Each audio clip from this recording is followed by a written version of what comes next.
I will start in bahasa Indonesia. If you, I'm sorry to Prof. Susan Page. Yang terhormat Bapak Deputi Penelitian dan Pengembangan Badan Restorasi Gambut, Dr. Haris Gunawan. Yang terhormat Bapak Kepala Kelompok Kerja Penelitian, Pak Nugroho. Yang terhormat pembicara dan moderator seri webinar Diskusi Ilmiah Terfokus BRG 2020, Profesor Susan Page, Profesor Gusti Anshari, Dr. Muhammad Bambang Praitno, dan moderator Dr. Asmadi Saad.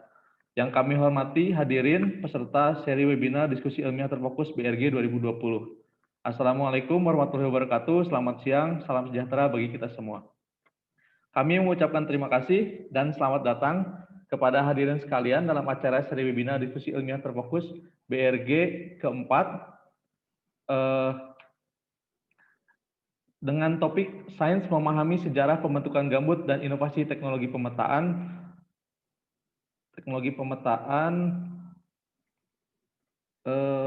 Berbasis Satelit Resolusi Tinggi menuju Restorasi Permanen Lanskap Ekosistem Gambut. Webinar ini merupakan webinar yang keempat setelah 3 webinar sebelumnya membahas mengenai gambut tropis secara umum, ekonomi hijau di lahan gambut, dan modalitas sosial di lahan gambut. Rekaman 3 seri webinar dapat diakses pada kanal YouTube Badan Restorasi Gambut, di mana telah tersedia banyak informasi-informasi menarik dan teraktual dari perkembangan restorasi gambut di seluruh Indonesia. Excellencies, distinguished guests, participants, ladies and gentlemen, good afternoon, good morning in Leicester, and wherever the audience are, peace be upon you. We are grateful for your time here with us. It is our pleasure to have you here with us. Today we will have the 4th series of webinar that is being held by the Peat Restoration Agency of Republic Indonesia. Previous webinars discussed about overview of peatlands, green economy in peatlands, and social modalities in peatlands. We are grateful that today Professor Susan Page, Professor Gusti Anshari, Dr. Muhammad Bambang Praitno is willing to share with us about the science in peatland formation and peat mapping innovation using high-res satellite imagery towards permanent restoration of peat ecosystem landscape. This meeting will be recorded and streamed through the Peat Restoration Agency YouTube channel. Previous meetings also available for stream there. Sebagai pembuka acara, kami akan mengundang Dr. Haris Gunawan selaku Deputi Penelitian dan Pengembangan Badan Restorasi Gambut untuk memberikan sambutan sekaligus membuka acara. Kepada Pak Deputi, saya persilakan. Ya, terima kasih Mas Malik. Thank you Mas Malik. Assalamualaikum warahmatullahi wabarakatuh. Selamat siang, good morning, Professor Su from Leicester. Senang sekali Bapak Ibu semua partisipan yang berbahagia. Pada hari ini kita akan melanjutkan diskusi ilmiah kita yang tadi sudah disampaikan oleh pengantar oleh panitia terkait tema yang sangat menarik pada hari ini. Saya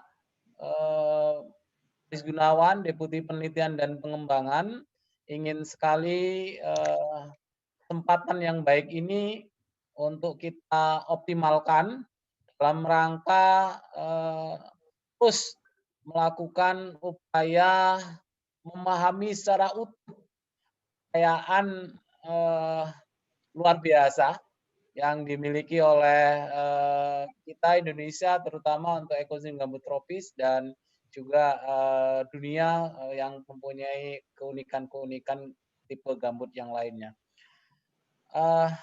Bapak Ibu, Profesor, I just introduced that Badan Restorasi Gambut is so happy to have you, and of course also all of the very prominent speakers that can explain and give us enlightenment and knowledge about the tropical peatland, especially in the specific topic about the historical of the peat formation, and then how to use technology to more understanding about the peatland uniqueness.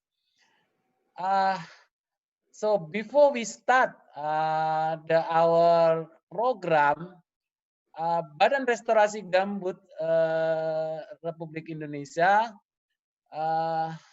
also say thank you a lot, especially for all of the speakers and also our colleagues, and then also our networking research and development institution.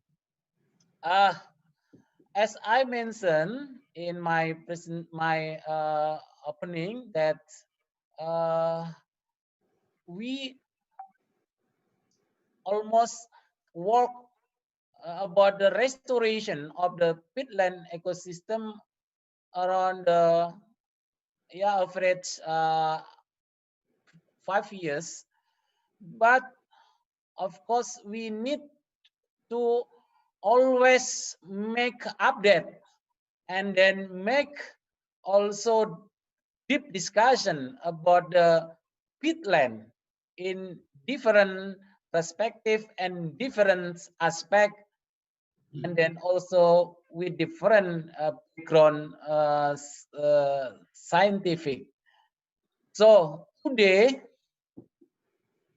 I also want to say the Rijat from the Pak Nazir Fuad, especially for all of us, and then also for the speaker, Professor Su, Pak Professor Gusti, Pak Bambang, and then also Pak Asmadi, about he very interesting also to support and to improve our knowledge and our networking, not only the Indonesia, but also in the global networking, because we already understand well about the importance of this ecosystem. So we need to improve knowledge and then how to use the innovation technology for achieve the we call the sustainable restoration, or also permanent restoration, and then we need to enrich and to increase our knowledge, and then also the human capacity, especially the researcher, and then also the academic scholar in the over the world. So I think our program today is very will be fruitful for and productive for all of us to listen very interesting presentation explanation from Professor Su, Professor Gusti, and then Professor and Dr. Bambang. And we need also need to listen what the update, the knowledge of the peatland ecosystem based on the very important information from the speakers. So I think all of us know that our invitation speaker is very, how can I say, uh, um, how can I say, very powerful for teach us and enrich our knowledge. So Professor Su, Professor Gusti, and Pak Bambang, thank you for your attention and your participation in our scientific online discussion. So I think that's all my opening remark. Dengan membaca Bismillahirrahmanirrahim, kegiatan diskusi ilmiah keempat dengan tema tentang sejarah pembentukan gambut dan bagaimana kita menggunakan teknologi pemetaan terkini untuk mengetahui bagaimana keunikan karakteristik ekosistem gambut baik di Indonesia maupun di dunia. Dengan ini resmi saya buka. Selamat mengikuti diskusi ilmiah. Thank you, and we always should be healthy also, should be health amid a pandemic era. So, but we have to also strong. I think that's all. Thank you. Assalamualaikum warahmatullahi wabarakatuh. Selamat siang, selamat pagi. Terima kasih Pak Deputi, Pak Dr. Haris Gunawan atas sambutan yang hangat sekaligus membuka acara ini. Selanjutnya saya akan memperkenalkan para pembicara yang hadir kali ini. Yang pertama adalah Profesor Susan Page. Beliau adalah Profesor of Physical Geography dari University of Leicester. Tak ada yang orang peneliti gambut yang tidak tahu Profesor Susan Page. Salah satu peneliti gambut yang publikasinya paling banyak disitir. Kiprahnya meneliti gambut sejak lebih dari 20-30 tahun lalu. Hingga sekarang beliau masih aktif meneliti gambut terutama di Asia Tenggara. Selain juga gambut-gambut di Amerika Selatan, Afrika Tengah, dan di Inggris. Kedua adalah Profesor Gusti Anshari. Profesor Gusti adalah guru besar Fakultas Pertanian Universitas Tanjung Pura. Kiprahnya meneliti gambut itu juga nggak bisa diragukan lagi. Penelitian beliau tentang sejarah pembentukan gambut di Danau Sentarum itu sangat menginspirasi. Beliau adalah anggota dari kelompok ahli Badan Restorasi Gambut. Yang ketiga, Dr. Muhammad Bambang Praitno. Beliau adalah ahli tanah dari Universitas Sriwijaya. Beliau juga adalah anggota kelompok ahli dari Badan Restorasi Gambut. Beliau tergabung dalam tim yang memenangi Indonesian Peat Prize pada tahun 2018. Dan moderator yang akan memandu jalannya diskusi yaitu Dr. Asmadi Saad. Beliau merupakan ahli tanah dari Universitas Jambi dan juga merupakan anggota dari kelompok ahli Badan Restorasi Gambut. Beliau akan jadi orang yang sempurna untuk memoderasi pertemuan ini. Saya kira demikian. Tanpa berpanjang lebar, without saying another word, I will pass the baton to Dr. Asmadi to facilitate the discussion. Please, Dr. Asmadi, the stage is yours and present us. Thank you. Terima kasih Pak Malik. Mohon izin Pak Deputi. Saya sapa. Halo, Susan Page. Selamat sore. Ya. Ini Kalimantan sudah merindukan Susan Page nih. Ya. Last time, about 2 years ago, I come to Borneo in the Mantanga, ya. We see, Miss Laura ada. Baiklah, untuk mempersingkatkan waktu, kita mulai di sini. Pertama itu bagaimana proses pembentukan gambut mungkin bisa memberi kesadaran bagi kita semua agar kita paham betul lamanya waktu diperlukan untuk proses pembentukan gambut itu. I hope the Susan Page can clear and Prof Gusti how 1,000 years we needed to perform the peatland, but now can lost in short times by fire and subsiding too, and any kind of the loss of the peat in Indonesia for the tropical peatland. I hope Susan Page can clarify too how it is different with the peat in the Europe and with the Indonesia in the tropical. So maybe the attendees can understand the difference about that. I think for the first times we faced for the soup. It's time for you to present it. Thank you. 20 minutes, yeah. Thank you. Please, time use. Makasih. Okay. Wait a sec. We will share the screen. Mas Ivan? Mas Ivan? You sharing screen from your side? Yes, we are sharing screen. Wait a sec. Mas Ivan? Screen, Mr. Malik. You can allow me to share screen. Oh, yes, I'm sorry.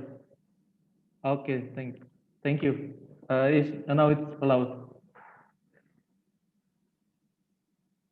Mas Ivan, come on. Okay. It's allowed now.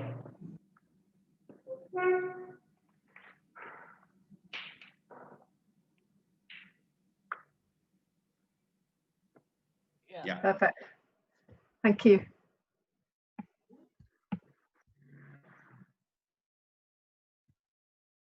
Full screen mode. Yes. Yes, okay. Good. Thank you. So, good morning. Good afternoon. Thank you. Makasih. Thank you very much for inviting me to join you today in this seminar. I'm very pleased to be here and to also hear the other presentations, and maybe at the end we have time for some discussion as well.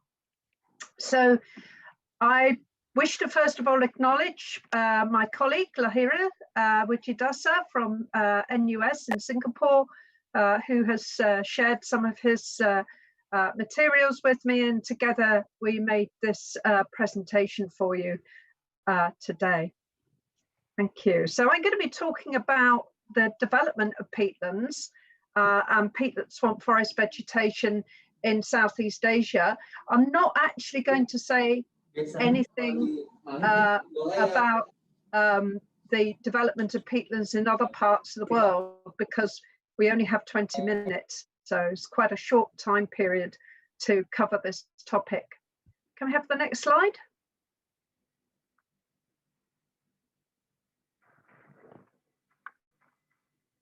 And what I'm going to talk about is going to be followed by Prof. Gusti, and he's going to focus on one particular aspect of peatland development. So I'm going to talk about tropical peatlands, where they are, and the kind of timing of peat formation. So what do we know about when tropical peatlands started to develop?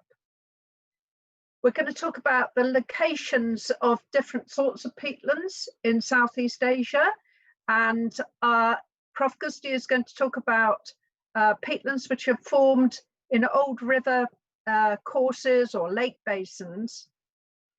Then I'm going to move on to focus in particular on central Kalimantan, and then at the end I will suggest a few ideas about why studying the history of peatlands can be important for trying to think about peatland restoration today. Next slide.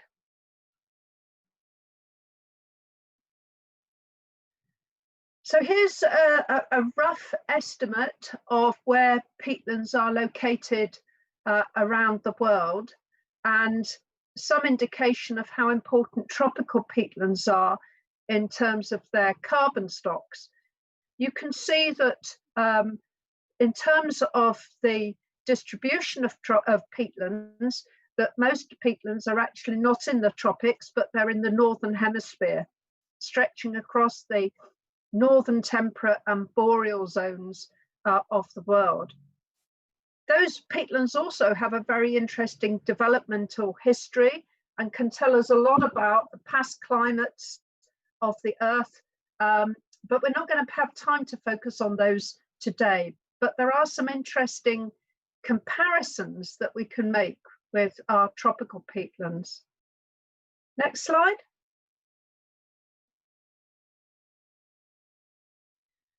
So our best understanding of peatlands globally, not just tropical peatlands today, is that they probably store about 600 billion tons of carbon.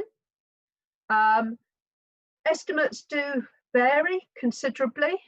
New studies are being produced all the time, which might alter these numbers. What's interesting is that actually it's not widely recognized or even understood, even in scientific circles, how important peatlands have been and how important peatlands are today in the global carbon cycle. And just to emphasize that, you can see that in terms of global peatlands, they have a carbon pool which exceeds all the carbon stored in global vegetation and is not far off the magnitude of the atmospheric carbon pool. The tropical peat carbon pool, we're finding out more about that all the time. We have new projects in different parts of the world helping us to better understand tropical peatlands. But at the moment, we think they are about a sixth of the global peatland carbon pool. So somewhere between 100 and 130 billion tons of carbon. Next slide. So what do we know about the formation of tropical peatlands? Well, perhaps before I talk about this, I should actually say that peatlands, of course, have a very, very long history. It was effectively a type of peat swamp that formed the coal measures from the Carboniferous period, although it was different plants. It was a tropical, wet climate that allowed those coal measures to preserve. And much more recently, we have younger coal reserves in different parts of the world, including in Southeast Asia. And those are also really just ancient peat swamps. But in terms of the more recent quaternary peatlands, Southeast Asian peatlands, I've got the wrong number there. Gusti is going to give us an updated number for our older peat swamps in Southeast Asia. But most of the peatlands in your part of the world started to form on coastal plains, coastal lowlands, around about 8,000 years ago. We've got a big project in Africa, in the Congo Basin, and there we know that peatlands formed quite a long way inland from the coast in the Cuvette Centrale, mainly forming as shallow watershed peatlands. And they began to form probably about 17,500 years ago, but some peatlands in that region are younger, forming about 9,000 years ago.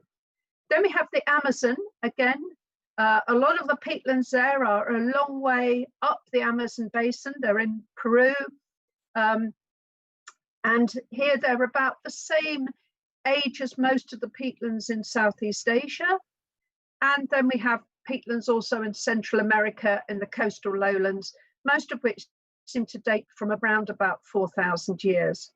So we have an increasing amount of knowledge about how these peatlands have formed and what they can tell us about past climates, about the past vegetation, and also about their role in the global carbon cycle, because as these peatlands started to form, they were pulling down carbon dioxide from the atmosphere, sequestering it by photosynthesis, and a good part of that carbon was then put into long-term storage in the peat. Next slide, please. So let's focus just on Southeast Asia. And I'm going to talk about the two main locations for peatland development, which are our coastal, subcoastal, lowland plains. That's where we find the largest area of peatland, particularly along the east coast of Sumatra, along the west and southern coast and northern coasts of the island of Borneo, for example. Also, I'll talk about the riverine watershed peatlands, which are characteristic particularly of parts of central and west Kalimantan.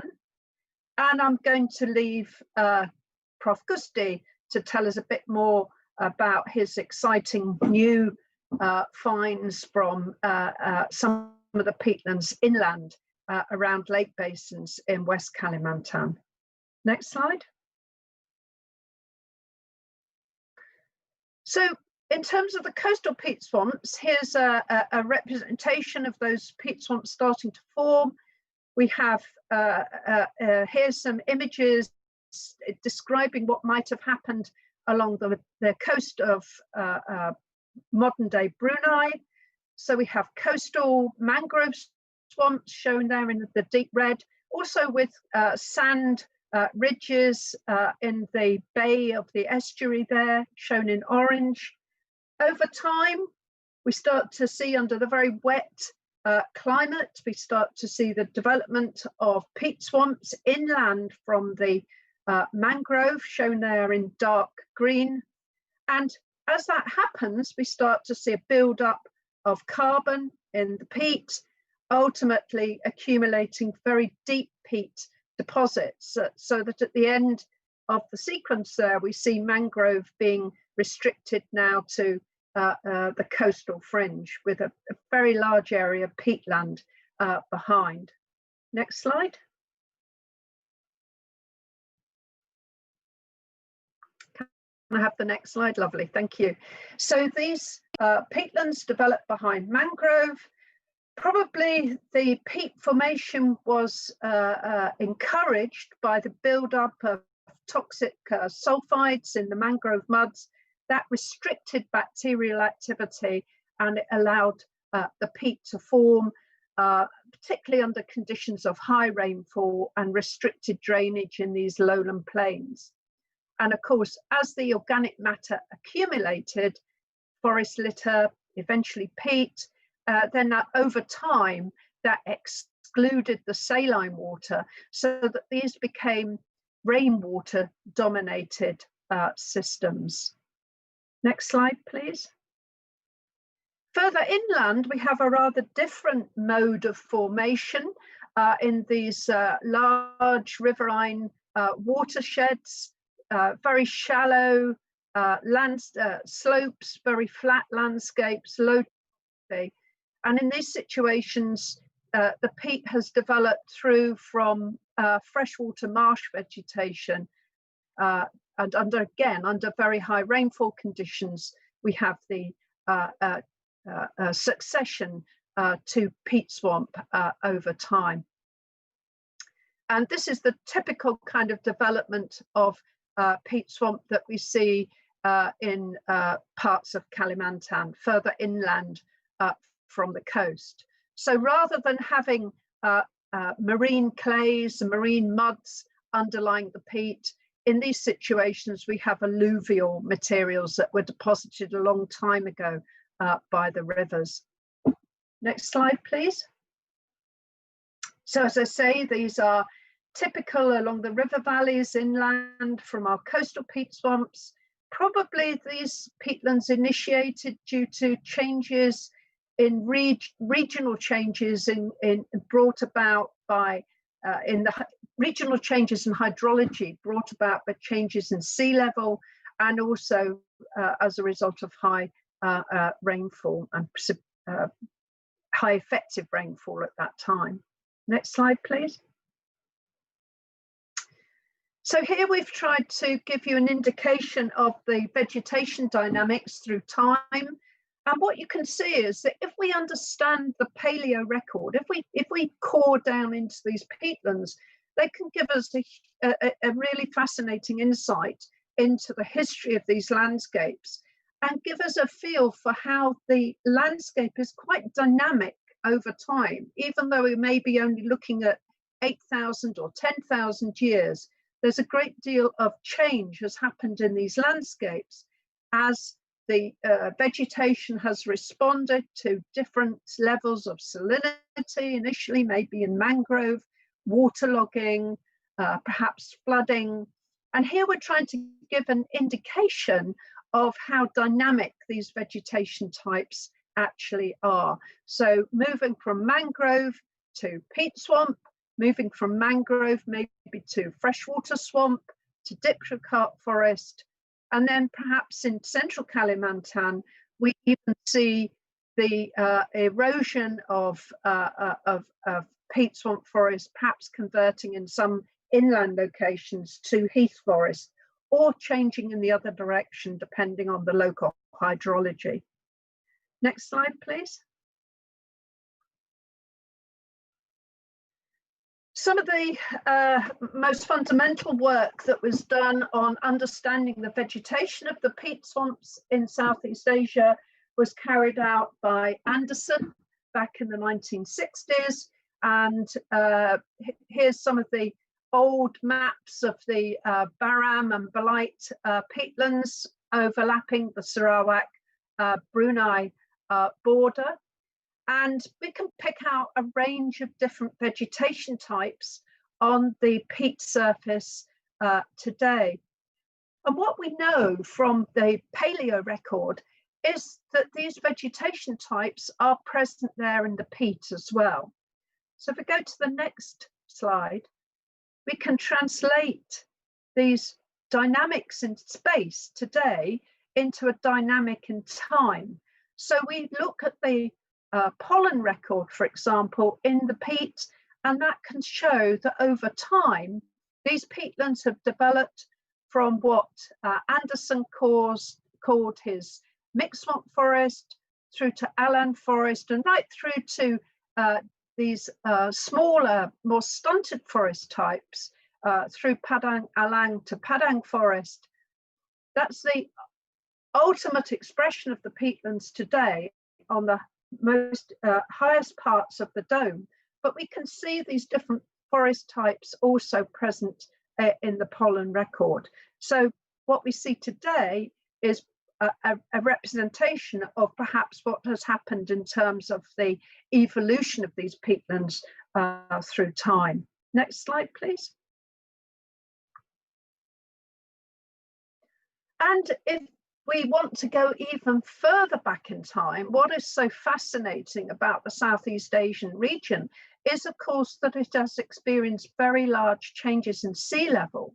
So if we go back to about 18,000, 20,000 years ago, then this is what Southeast Asia looked like. It was one huge landmass with Sumatra joined across to Kalimantan and to Peninsular Malaysia, Singapore there, all joined as one vast landmass because of the very large drawdown of sea levels at that time. And of course, what's interesting about this is that this would have allowed migration of species across that landmass. And some very interesting work that has been done on the peat swamp forest fish species tells us that these fish species that are unique to peat swamp forests are found on the island of Borneo, and they're also found on the island of Sumatra. And it indicates probably that at the time of this creation of the Sunda Shelf, that there could have been freshwater swamps and peat swamps present on that landmass. So there's a continuity of peat swamps in this region that even probably predates the timing of the formation of most of the modern day peat swamps in the region. And of course, subsequently, that area shown in white on that image was submerged as the sea levels started to rise. And it was those more recent changes in sea level that provided the conditions suitable for the formation of the coastal peat swamps. Next slide, please. So turning finally to the peat swamps of central Kalimantan, what do we know about these peat swamps? Well, we know, as you can see from this image taken from a paper by René Demain, that they cover very extensive areas of the landscape in central Kalimantan. Those nearer the coast will have formed behind mangroves. Those further inland have formed in these alluvial riverine situations. And over thousands of years, they developed these very extensive peat domes, which may have peat that can be up to 12 or 13 meters in thickness. Next slide. Some work I did a long time ago now was to look at the development of one of these peat swamps in the Sabangau National Park and try to understand the record of peat formation in this location. What it showed us was that there have been periods of very rapid peat accumulation. So if you look at the right-hand part of the slide, you can see the carbon accumulation curve. And so you can see here that peat formation probably began about 26,000 years ago. It then slowed down. There was quite a long period, which is through that late last glacial maximum when conditions were probably cooler, but also drier, which didn't favor peat formation. But then we can see from about 9,000 years ago, we're into the early part of the Holocene, the climate starts to become much wetter, and we have very rapid rates of peat formation, carbon accumulation at that time. That then seems to slow. You can see that that curve then drops back down in more recent time. And that's an interesting feature of the peat swamps in this region. So if we go to the next slide.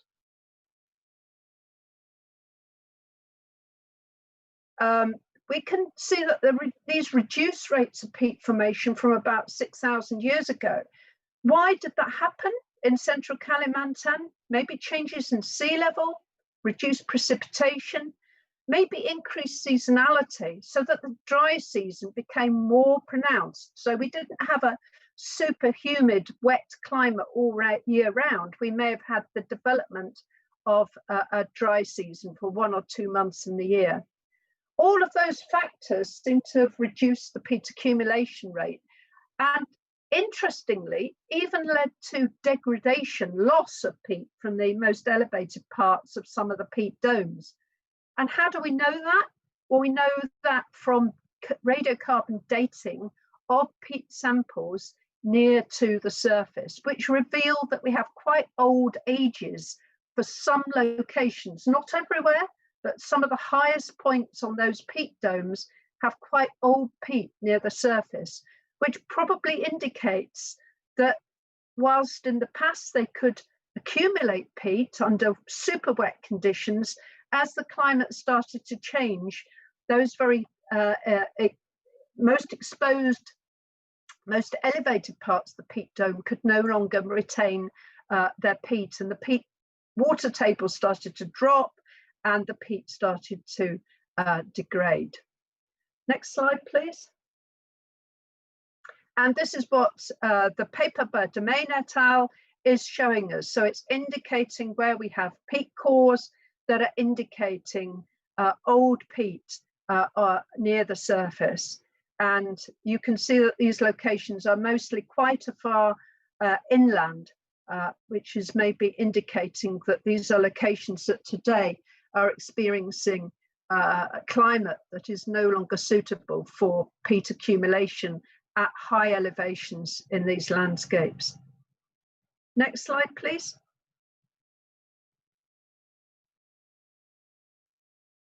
And then, of course, on top of this paleo record, we have the more recent changes in the peatlands that are being driven, as we know, by drainage, by deforestation, settlement, agriculture, fire. But on top of that, we have to overlay the fact that we also know that we have a changing climate. The climate in some locations maybe started to change, maybe several thousand years ago. And we also are now starting to better understand how maybe land use change today could also be driving a change in the present day climate. So a recent study by a team of scientists from Australia have shown that the Borneo climate now seems to be quite strongly influenced by forest loss, which is leading to increases in temperatures and possibly reductions also in precipitation. And of course, that will influence the sustainability of the peat landscapes. Next slide, please. And of course, Central Kalimantan peatlands are a key focus for BRG activity today. So we know that some of these peatlands today are very fire prone, and that may well be because of these changing climates. So we have a very difficult situation to manage here. We want to restore our peatlands, we want to re-wet our peatlands, but it's a challenging situation where you maybe have a climate which is not quite so conducive anymore to peat formation. Next slide, please. So these are the challenges for peatland restoration. I've just made a few comments here. I think there are other ideas that you can come up with, maybe in discussion. Why does it matter that we know something about the history of the peatlands in Southeast Asia? What can that knowledge tell us about our present day peatlands? What can it tell us about peatland restoration efforts? Well, I guess a few key messages from the presentation that I've made and the presentation that Prof. Gusti will make are that if you want to have suitable conditions for peat formation, so you want to re-establish peat formation, we know that it's essential to have a closed canopy forest and a wet climate. the paleo record can tell us something perhaps about the key peat-forming tree species. So we know that peat swamp forest is made up of hundreds of different tree species, but how important are individual species in peat formation?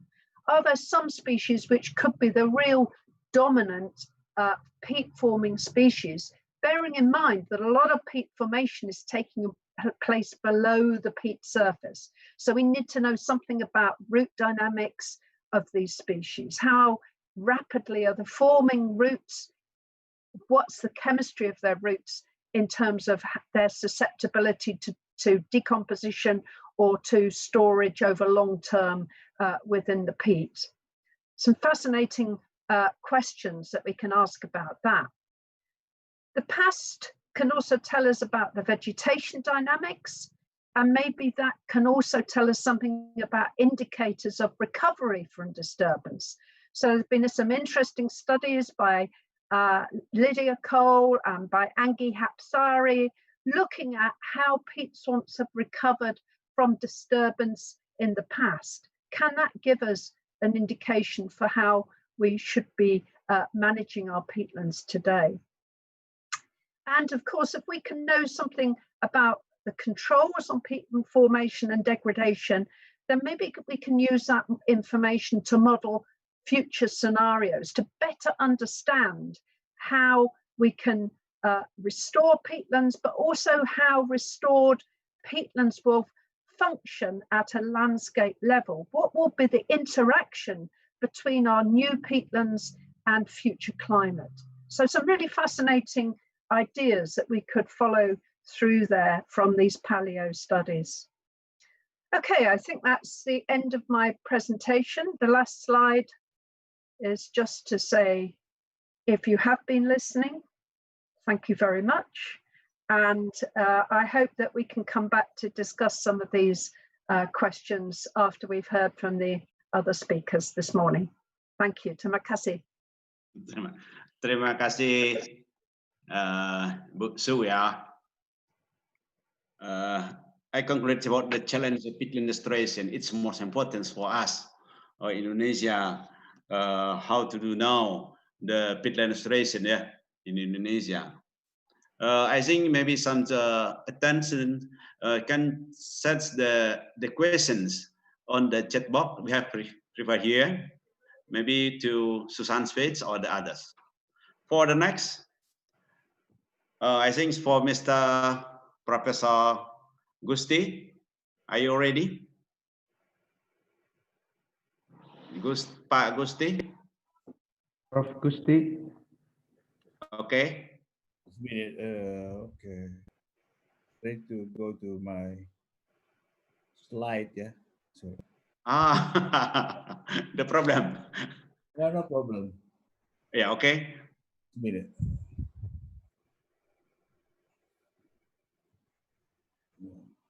Silakan Bapak Ibu, jika ada pertanyaan, silakan ditulis di chat box ini. Mungkin nanti akan kami koleks, akan ditujukan kepada siapa. Nanti ada waktu diskusinya untuk membahas ini. Okay, Pak Asmari, thank you very much. Asmari, can I get the share screen now? Yes, okay. Okay, we'll try. Share screen. Okay, can you see my screen? It's clear, Prof. Gusti. Thank you very much. Okay, thanks. So good morning, Professor Page, and very good afternoon for all participants here in Indonesia. So let me continue the presentation. Professor Page is very interesting one, but I will look at the unique and diverse tropical peat swamp forest need protection. This is my okay. Okay, my presentation will cover global peatland distribution, very brief. I think, and then the biodiversity of tropical peat swamp forest, and then I will go deeper inside the uniqueness of tropical peat ecosystem, and lastly the importance of tropical peat as an archive of natural history. This is the premium option value of tropical peat. Yeah. Okay. So these are new data by Su et al. 2018, but quite different from Professor Page. She also published the tropical distribution, but it's an all global peat distribution. As you know, that our all peat maybe around about 4 million, 4.2 million kilometer square. And you can see this is all data of Indonesia. So in Southeast Asia, it is true that Indonesia has the largest tropical peat in the world. But in fact, tropical peat is much larger in South America, according to this data. So this we just only now have about 14.9 is the old data, but right now they claim is 13.4 million hectares all of Indonesia. But you can see this in South America we have 485 thousand kilometers square, or 48.5 or 48.6 million hectares. This is our tropical peat. Like this one is the original one, the tropical forest in the Kampa Peninsula. But in contrast, the non-tropical peat is just like here, the sphagnum moss of temperate peats. Okay. Right. This is our Indonesian data just released by BBSLP 2019. So we just have 13.4 million hectares. So it's reduced from 14.9 into 13.4 million hectares. But I'm not so sure the reason is. Okay, this is the South America. It is the whole data. And you can see this now the government divide the pit depth classes into 6 classes. So the extreme more than 700 centimeters. But in fact, when we did a core, we can get until 16 or 17 meters of tropical pit in West Kalimantan, for example. I'm sure so same thing in Sumatera. Pak Gusti, bisa di share screen-nya, Pak? Pak Gusti, screen-nya belum muncul nih. Muncul, tadi muncul kan? Muncul, Pak. Muncul. You are screen sharing. Yes, muncul Pak Gusti. Sound. Are you okay, Pak Asmadi? Pak Asmadi, it's clear here. There's some screen. How about the other participant is okay? Yeah, it's okay, Prof. Gusti. Thank you. Can I continue? Yes, you may continue. Thank you. So I continue that this is the latest data from Indonesia. Okay. This is a biodiversity from POSA. So we have more mammal, bird, and turtle, and also this dragonfish, expensive this ornamental fish, the botia, and we have this unique peatland with the aerial root, and this also Nepenthes, and you can see these big trees. Yeah, why big trees is not cut? Because the wood, this one the good is have some hollows. This is a secondary or lot of tropical peat in the upper Kapuas River. Yeah. Okay. So is the uniqueness of tropical peat swamp forest. So we can look at the geomorphology. These are a variety of formation mode. So Professor Pei already mentioned it about terrestrialization, paludification, abrogenesis, topogenesis in the coastal, inland, in the lake basin, and so on. So, and also a variety of spatial and temporal distribution according to the time. Late Pleistocene peat, late Holocene, early Holocene, also a recent one, and a variety of organic matters origin maybe from mangrove, from freshwater swamp trees, from heath forest trees. So heath forest trees, what we call in Kalimantan is kerangas, yeah. So and also have both aquatic fauna and swamp flora. These are some endemic species. For example, orangutan is very famous, and ramin tree, Jonistilus, and Dacrydium, yeah, or cayuchin. And this peat forest is also a wetland. This is very important for fish breeding. So many kind of fish species like arowana fish is very expensive in West Kalimantan. Clone loach or botia also occur can be found in Jambi, and some tiger fish. Yeah, it's also very expensive one. Okay, and the major characteristic of this vegetation is the growth of vegetation is highly adapted to poor soil quality, maybe low pH and low nutrients, and also high water table. It's not a cultivated vegetation species or introduced vegetation species. These native trees of the tropical swamp forest, but it's very productive. Maybe we can argue this is a kind of closed nutrient cycle system. Maybe some other might say this is some other influence if there's a topogeneous peat from a groundwater. So they have environmental services, carbon separation, deeper pit, larger carbon stores in general, water shortage prevention and protection from natural fire. But the most important also an archive of natural history. So we can tell past climate, water table, forest succession, and also microbes, and so on. Okay. So now we go focus inside an archive of natural history, but this function as an archive of natural history is rarely discussed. I'm very glad that in this discussion we have the time to discuss this.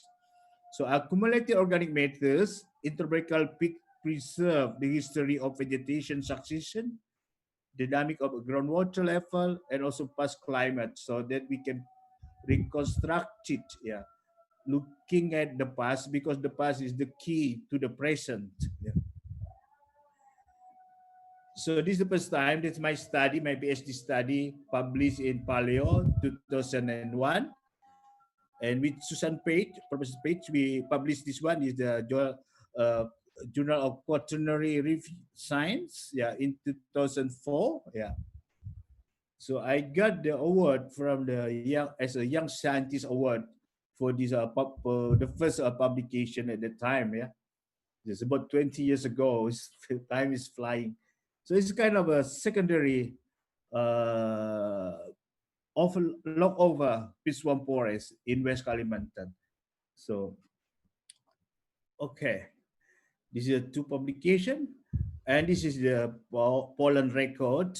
So I just briefly here. This is a brief history of vegetation from tropical peat in Leicester, Kapasulu. Leicester is now during the Dutch time they call it the Kapuas Lakes, because in the upper Kapuas region they have so many type of lakes.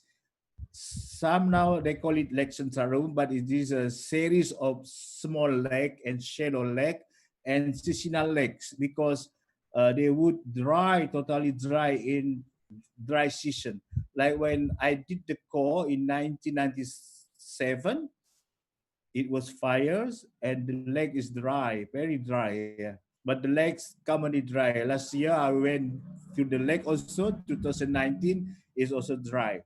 So I studied Poland and reconstructed vegetation chain in Lake Sentarum. So we got a Poland diagram here.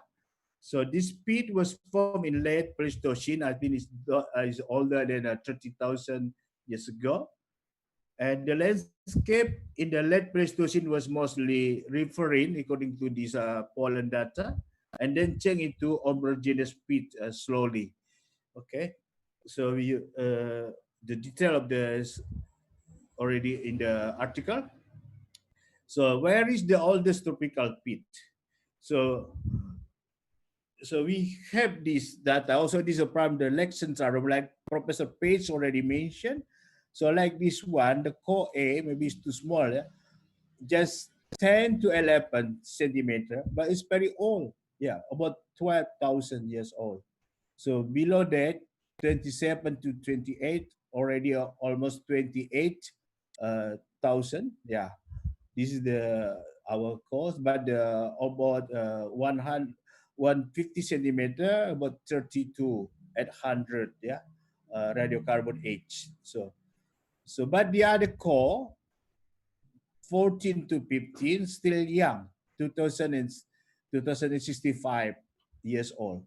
But below that, 41, 42, already 1,300, okay? But the basal, yeah, the basal is about 28. So this is all the basal, yeah. But this one, the core C, is the shallow one, but it's very old. This shallow one, 42, yeah, 42, yeah. But the top one already uh, uh, 3,000 or 4,000, yeah. 5 to 7 and 21 to 22, about 15,000 years old. So these are the studies. This is our core. This is unpublished data, yeah. So we send this sample to Waikato, yeah, Waikato radiocarbon laboratory. Okay. All right. So 20 years later, I got a student. Yeah, we just took sample last spring. So we found the oldest extant tropical peatland in the world, a major carbon reservoir for at least 47 years old. This is from the lake, not the lake region near Kapuas Hulu, near Putus Sibau. Yeah. So this is by Monica. Yeah, she is studying now at Oregon University. Yeah. So she is from here, from West Kalimantan, from Pontianak too. Yeah. All right. So very interesting result. So we see what did she study? So she took a call, but she used my data from the lecture room, and also she got the call from Raso Jaya, yeah, and also from Gunung Palung area in Ketapang, and also here from Putus Sibau. So she collected a lot of data, and then this is the result. This is Raso Jaya, the coastal pit. You can see the coastal pit between the Kapuas Kecil and Kapuas Besar River, and you can see this is the pit dome. So it was opened in 1972 for transmigration project. Is fully drained, is deforested, and every year burned because of the fire. Yeah, this is the core the pit dome model. It still have some deep pit. This one is the very dark yellow. We mapped this 2010. Yeah, we mapped this 2010 already. So we know that where is the deepest part, the deepest core. So near here. So you can see, but the bottom, the basal is about almost 4.5 thousand years old. Yeah. So you can see this the bottom, and also the bottom here is higher than the river bed. So this is the river bed, the tidal influence, the river bed. So compared to the small pit dome in Kalis Mandai near Putus Sibau, yeah, about 800 kilometer inland. This is the pit dome. This is the dome. So the deepest one, we got 47.8 thousand years. This is 30, the basal 30 point. This one is not the basal depth yet because we core until 16 meters, but we didn't reach the bottom because we couldn't manage at the time. Yeah. So we are sure now that the Putus Sibau pit was formed during the late Pleistocene, during the last ice age, before the Kapuas River was formed. And you can see also the river bed here is higher. The current river bed of the Kapuas is higher. So this is better, in contrast to the coastal pit of Raso Jaya. So coastal pit of Raso Jaya is higher, the bed of the pit is higher than the river bed. But here, the bed of the pit is lower than the river bed. So this why we can see here is different, totally different. You can compare. So this is not only about when the formation is, because the coastal pit is younger, the inland pit here is older, but it's very high in carbon density. So in contrast, we study in Danau Sentrarum, we took more than 400 sample for carbon content analysis here. So we calculate the number is about 3,000 megagram per hectare in the Sentrarum. This is also unpublished data. So, but compared to Boreal, only 600 to 700 megaton carbon per hectare, according to you, and Amazon about 1,400 megagram. Okay, this is a very high carbon density also.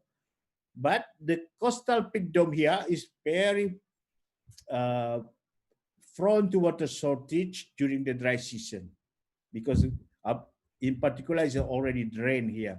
So this okay. So the pit and past climate. So they also constructed using the this is pit depth and this is the radiocarbon. Yeah. Okay. You can see here. So this is the oxygen isotope. So in some hiatus we didn't find the pit formation during the last glacial time. So but we can find pit formation before the glacial maximum. Okay, LGM, yeah, glacial maximum. So this suggests that pit formation needs a lot of water, high rainfall. So this suggests that the rainfall at the time in the Kapuas, in the upper Kapuas River Basin is very wet. Yeah, it's very wet. So that's why it support the pit formation here. But you can see here also the pit depth here in the coastal is it after the stabilization of the sea level, yeah, in the mid Holocene, yeah, and also okay. So we can go to discussion now. So we know that the current state of our development for peatland is based on direct economic values of typical pit. So we ignore the importance of option value of the tropical pit. And we can also ensure the intensive disturbances on tropical pits, starting from logging or land use conversion, fire, and so on. So remove the option value of tropical pit for other potentially future development, which would also generate large economic returns. So as you can see, because tropical pit contain a lot of carbon, so carbon can be traded for the future, right now, for under climate change issue.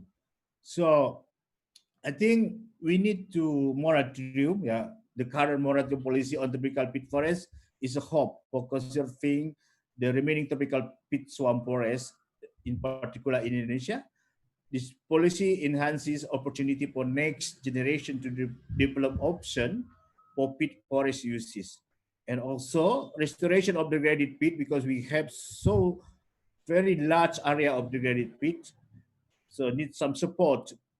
Support the development of responsible peatland management scheme. So we need a restoration. I think it's the end of my presentation. Thank you very much for your listening. I'm glad will be if you have any question, I will be glad to answer them. Thank you again. I stop my screen now. Okay. Thank you, Prof. Gusti. Maybe it's important too how to support the young researcher now to interesting on the pollen or the palynology research. But now many from Professor Sufian Sabiham, Basuki Sumawinata, now do not doing research on the pollen. But the base they are doing the research for the PhD is palynology. And you too, I think, Prof. Gusti, maybe we have to do it together. Sure. For the analyze, we have referred in Jambi, we have the lab of the palynology, collaborated with the Göttingen University. We can do analyze a pollen, fossil pollen or modern pollen analysis. We can do that. Yeah, my student is doing it now in Oregon. Yeah. Yeah. Thank you, Prof. Gusti. For the next presenter is the Dr. Muhammad Bambang Praetno. Now, time's yours. Thank you Pak Asmadi. Terima kasih. Assalamualaikum warahmatullahi wabarakatuh. Selamat siang dan selamat pagi untuk Prof. Su dan Pak Alek. I have about 30 slides and maybe I will speak in Indonesia more clearly. And then this is a technical term of quick mapping, something like that. So maybe easy to understand. Okay, please slide. Silakan nomor 1 slide-nya.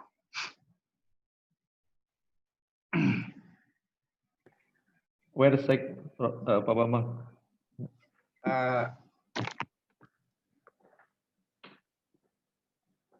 No, this is. Yes. Ya, thank you.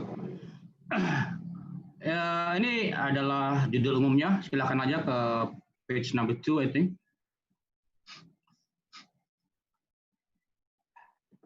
Lanjut.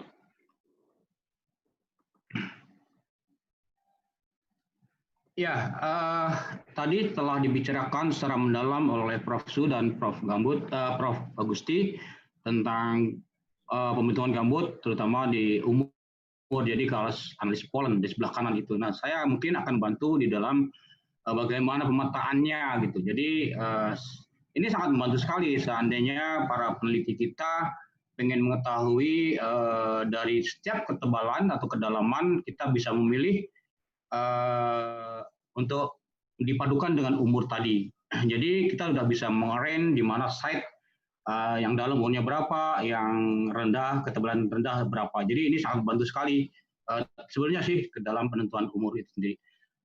Nah tentunya sebelah kiri itu slide itu adalah bagian pembentukan sudah dijelaskan oleh Prof. Su tadi. Intinya pemetaan gambut ini adalah untuk menentukan atau membuat profil gambut sendiri. Nah ini saya mohon maaf, ini adalah sebenarnya pengalaman saya pribadi yang kerjasama dengan teman-teman, terutama dengan RSS, Profesor Florence Sigurd itu. Ternyata tidak terasa saya telah membantu beliau itu dari 2005 sampai sekarang. Jadi sudah 15 tahun saya membantu di dalam pemetaan ini. Selain itu juga pemetaan yang sifatnya adalah artinya dengan resolusi sangat rendah itu sering kita lakukan dengan mahasiswa. Jadi ini mungkin pengalaman yang lebih cenderung menggunakan teknologi yang ada saat ini dan perkembangannya sampai yang terakhir ini. Lanjut. Nah ini adalah pengalaman saya pertama membantu Prof. Sigurd di RSS. Yang saya lakukan ada 2005, kebetulan tahun itu ada SSMP, South Sumatra Forest Project, melakukan penelitian ketebalan gambut di 3 lokasi. Nah, kalau kita lihat di sini sangat simpel sekali. Jadi intinya dalam proses perkembangannya atau pemetaan-pemetaan ini dasarnya adalah sangat dua lah mungkin itu, yaitu kenampakan dari vegetasi dan topografi. Nah, pada saat ini dia kita lakukan adalah kayak translate ATM, dan untuk pigdomnya kebetulan pada saat itu mungkin tidak secanggih sekarang, itu hanya menggunakan peta reprot yang kita punya Indonesia, kemudian wetland itu sebagai acuannya, dan satelit data pakai SRTM. Nah, di sini yang cukup barangkali kita karena ini lahannya sangat luas, bentang lahan itu ada hampir 50 km, jadi transeknya saya buat itu transek tunggal terpilih lah seperti itu, tidak semua seperti transek yang ada secara umum. Kalau kita lihat ini di bawah itu adalah itunya, surface modelnya. Nah, ini kita lakukan pada 3 KHG yang kebetulan sekarang ini sudah sangat dimanfaatkan datanya. Jadi data ini sebenarnya sudah ada, sudah dipublish oleh South Sumatra Project itu udah 15 tahun lalu. Dan ini sekarang dipakai. Dulu cuma bilang di sini adalah muara meda. Sekarang KHG-nya adalah air hitam laut dan sungai putih kecil. Lanjut. Ini yang kita map. Jadi saya maju setiap kurang lebih 500 meter bor terus gitu aja sesuai dengan track-nya seperti itu, dan ini datanya seperti itu. Data ini kemudian diolah yang tadi menjadikan surface model tadi. ini. Jadi kelihatannya topografinya tidak selalu cembung seperti yang itu, tapi ternyata di lapangan adalah seperti ini, kedalamannya bervariasi sekali. Tidak begitu dalam, kalau saya lihat ini sekitar 4 meter, 4,5 lah seperti itu. Tapi yang di bawah itu lebih dari 5 meter. Lanjut. Nah ini vegetasinya. Ini yang barangkali seandainya kita bisa memetakan lebih awal, artinya PP yang sekarang ini berlaku, ini akan tersafekan atau terselamatkan. Tapi kenyataannya hutan ini yang saya jumpai pada 2005 tahun lalu, ini udah berubah total menjadi perkebunan. Ini salah satu barangkali koreksi bagi kita, seandainya ada lahan yang masih kayak gini, atau tadi dikatakan oleh Pak Gusti yang pohon yang sangat besar, itu segera di-safekan atau diselamatkan. Dengan cara apa? Yaitu adalah dibor gambutnya ke dalam berapa, masuk ke PP, artinya dia akan masuk ekosistem gambut lindung atau budidaya.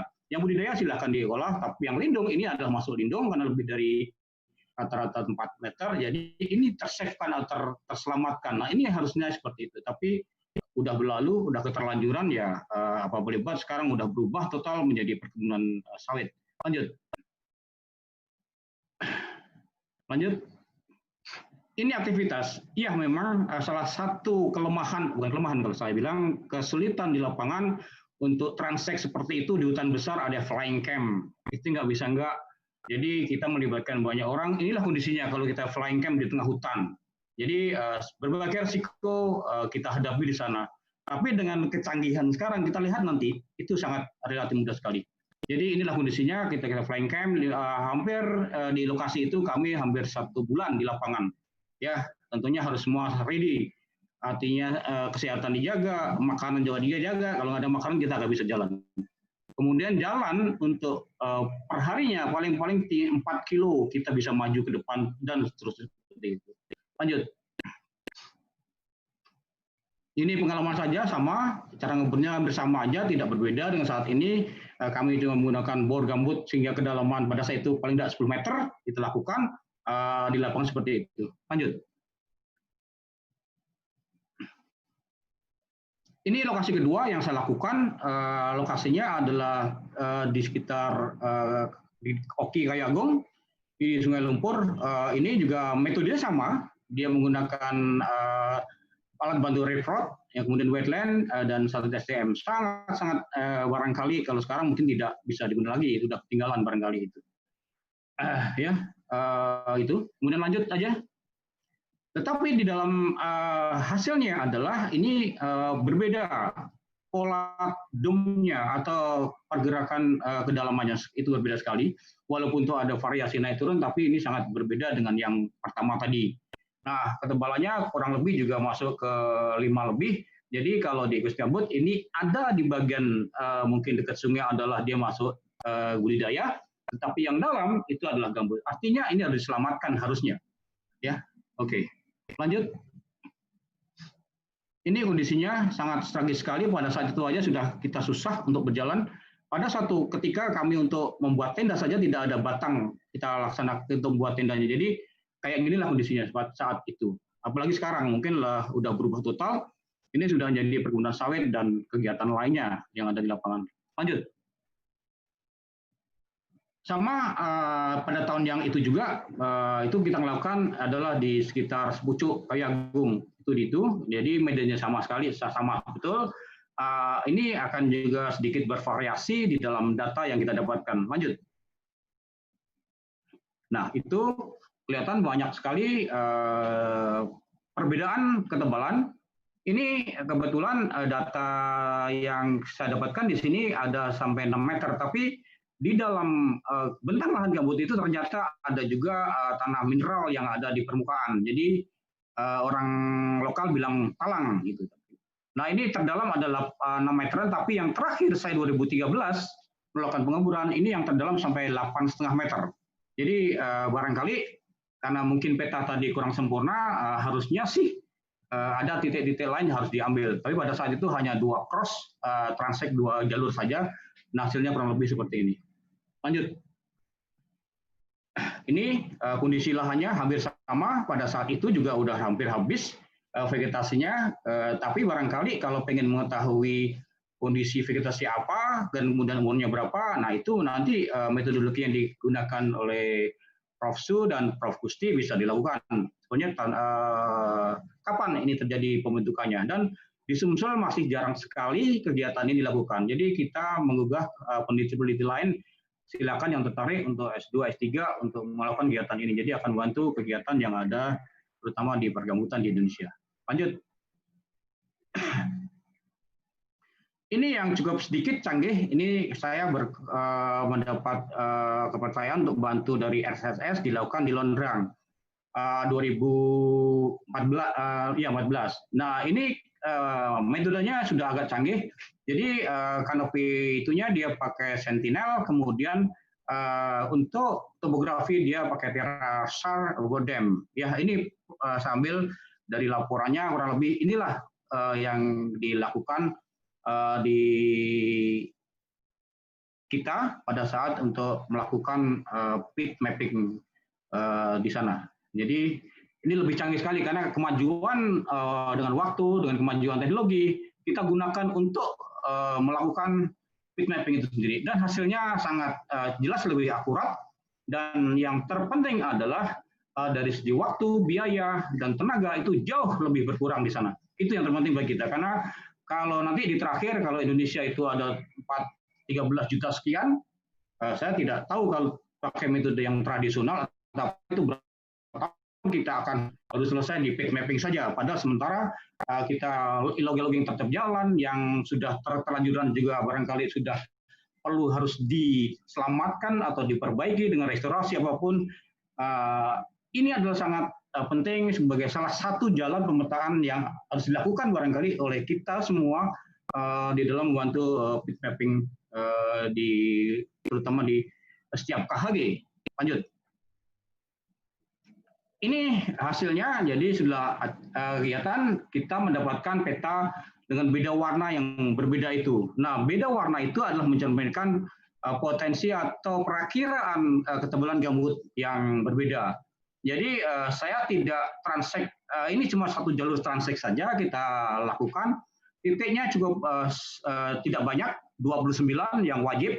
Kemudian kita ada waktu, saya tambahkan lagi 3.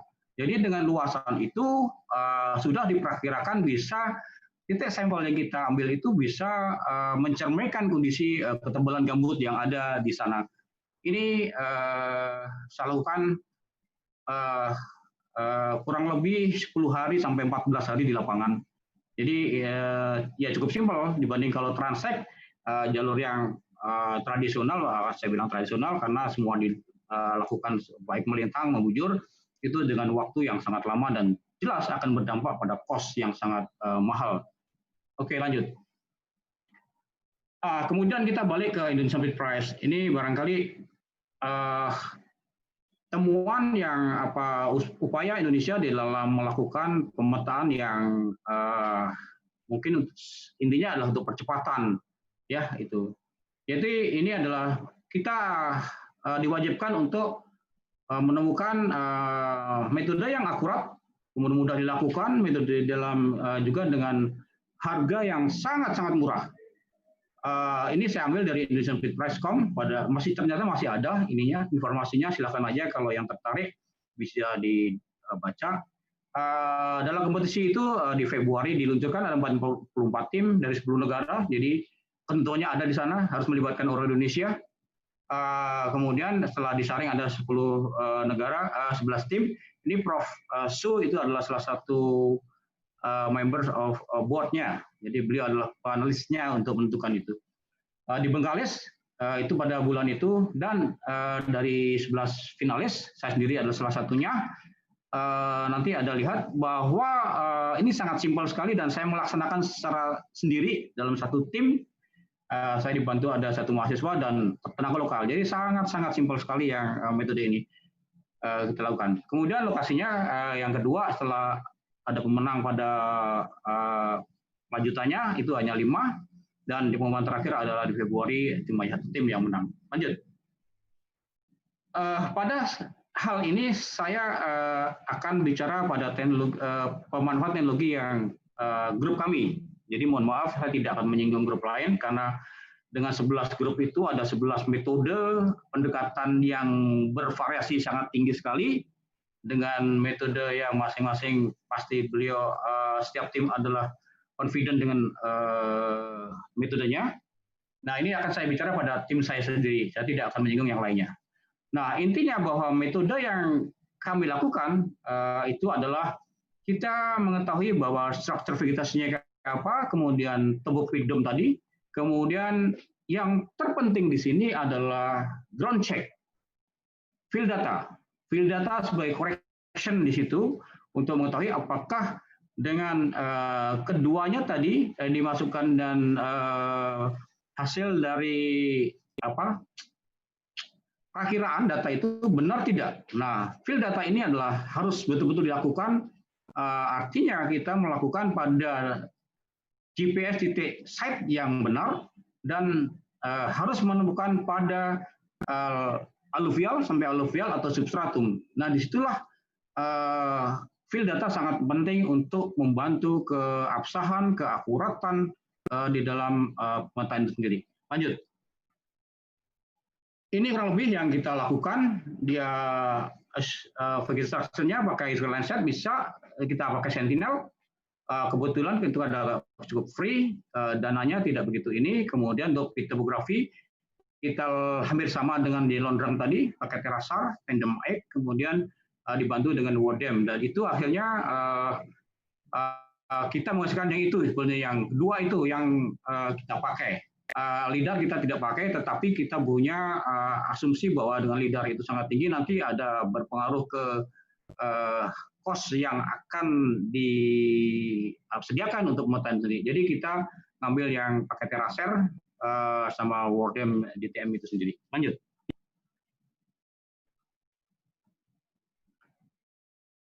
Ini line cover yang kita hasilkan, pakai Sentinel 2, berbagai variasi, tapi ini belum bisa mencerminkan bahwa ini adalah dome-nya, apa gambutnya kita belum tahu. Kemudian lanjut.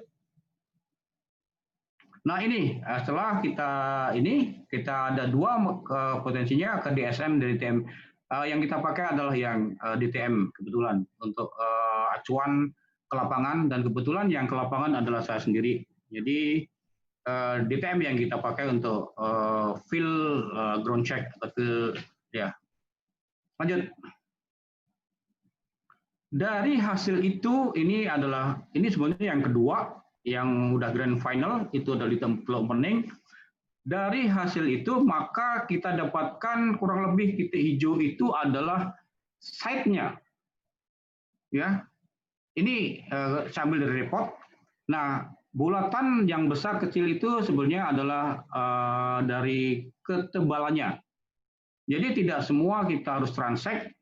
Saya katakan inilah transect terpilih. Jadi juga sangat efisien bagi orang pengamat di lapangan, ya, field surveyor-nya sangat mudah untuk mengakses atau mendapatkan data. Tidak semua harus kita jelajahin di lapangannya. Lanjut. Ini kurang lebih, kalau kita lihat di opening itu kurang lebih ada 23.000 lebih. Pit drainnya saya lakukan adalah 71. Jadi dengan luasan itu udah hanya 71. Jadi kalau saya melihat ya sangat memudahkan kita untuk dengan jumlah yang demikian, kalau rata-rata tergantung dari lokasinya sih. Kalau dia ada jalan yang bagus, barangkali sangat mudah sekali. Ini saya lakukan di sana kurang lebih 10 hari di lapangan dan hanya satu regu. Untuk auger bor memang saya sediakan sampai 15 meter, jadi cukup berat hanya itu. Kemudian untuk bantu di lapangannya juga tenaga lokal yang ada di sana yang untuk mempermudah kita untuk akses menuju titik itu. Jadi dengan tenaga lokal situ mengetahui lokasinya akan mempercepat kita di dalam proses pengambilan sampel itu sendiri. Lanjut. Jadi ini adalah modelingnya. Jadi apapun itunya, data topografi dan data permukaan itu sangat membantu sekali. di dalam menentukan pemetaan ini. Tetapi juga tidak kalah pentingnya adalah pit site atau ground check, itu sangat penting sekali. Jadi tanpa ada ground check kita tidak akan menghasilkan akurasi yang bagus. Benar tidaknya kita tidak tahu. Nah, disitulah letaknya. Jadi dengan kecanggihan semakin canggih teknologi yang ada saat ini, kita bisa manfaatkan untuk mempermudah kita di dalam pemetaan gambut. Ini kuncinya yang ini. Dengan tadi saya 2005 kita lakukan, saya lakukan, kemudian dengan sini, ini jauh sekali di dalam pengambilan sampelnya. Ya, dengan demikian bahwa teknologi itu jelas akan sangat mempermudah kita di dalam pit mapping ini sendiri. Ya, lanjut.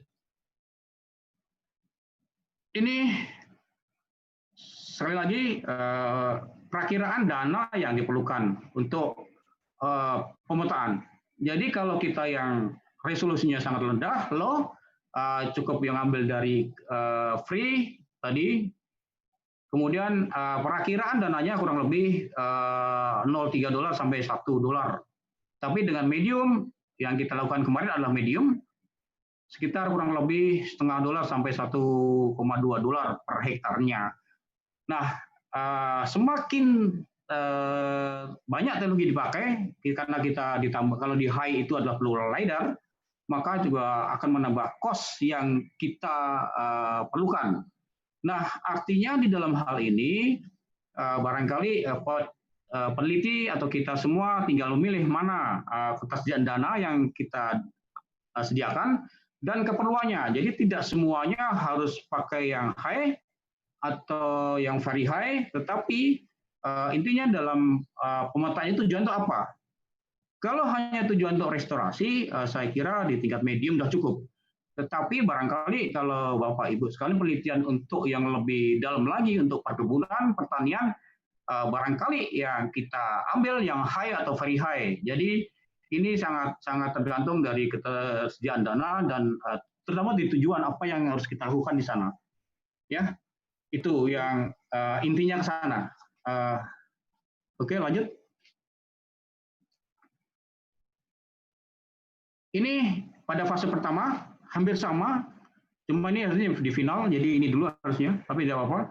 Itu sama, transeknya terpilih. Jadi tidak semua saya transek. Ini masih simpel kalau saya bilang, karena saya kebetulan di Bengkalis itu adalah akses jalan sangat mudah sekali. Mobil itu bisa masuk sampai kebun. Jadi bagi saya akan sangat mudah bagi surveyor di lapangannya. Sama, ini kurang lebih saya lakukan kurang dari 10 hari. Cuma hanya satu tim. Ya, pengambilan seperti itu. Jadi sama itu saya katakan, semakin kita menggunakan teknologi canggih atau didukung dengan ground check yang tepat, itu akan bisa membantu dalam pengamatan di gambut itu sendiri. Lanjut. Ini adalah yang terakhir dari RSC juga, kebetulan Prof. Gusti sebagai tim leadernya, saya bantu beliau juga pakai sama, prosesnya sama, pakai Terra dan Tandem itu Satelit. Ini proyek pada 2019.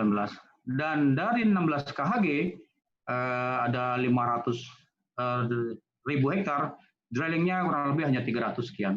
Ya tentunya ini akan sangat sebagai sampel saja barangkali untuk pit mapping dengan kondisi seperti ini kita bisa lakukan dengan percepatan pit mapping yang ada di Indonesia. Jadi teknologi sangat penting sekali untuk membantu kita dalam pit mapping Indonesia ke depan barangkali. Lanjut. Kemudian kita balik ke ini.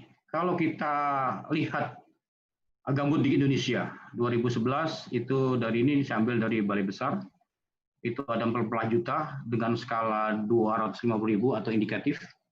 Kemudian dikeluarkan dirilis peta yang terbaru 19 turun menjadi 13,4 juta dengan skala yang rendah. Saya ambil di situ keterangannya adalah di Sentinel, tapi kurang tahu mudahan Sentinel 2 yang udah bagus. Cuma yang informasi lain tidak terbaca oleh saya, mudah tetap mengacu saya sama. saya nggak kurang tahu ini perubahan itu apakah karena skala atau karena perubahan activity yang ada di lapangan. Itu yang diperlukan, karena ini sangat penting sekali dalam kalau lebih jauh bahwa ini sangat penting barangkali ke kegiatan activity di Indonesia, apakah di bidang perkebunan, kehutanan, pertanian, itu akan sangat tergantung dari peta ini. Nah, saya juga berpikir, apakah tahun 2020 jadi berapa dengan skala yang lebih rendah? Susutnya, apakah mungkin hilang berapa juta? Atau mungkin tetap sama saja, atau itu? Nah, ini barangkali. Nah, mudah-mudahan kita bisa berpikir lebih jauh, barangkali ya, mudah-mudahan ini benar, peta yang dikeluarkan dari Balai Besar, dan mudah-mudahan pada 2030 juga kalau berkurang pun itu tidak jauh berbeda. Itu harapan saya.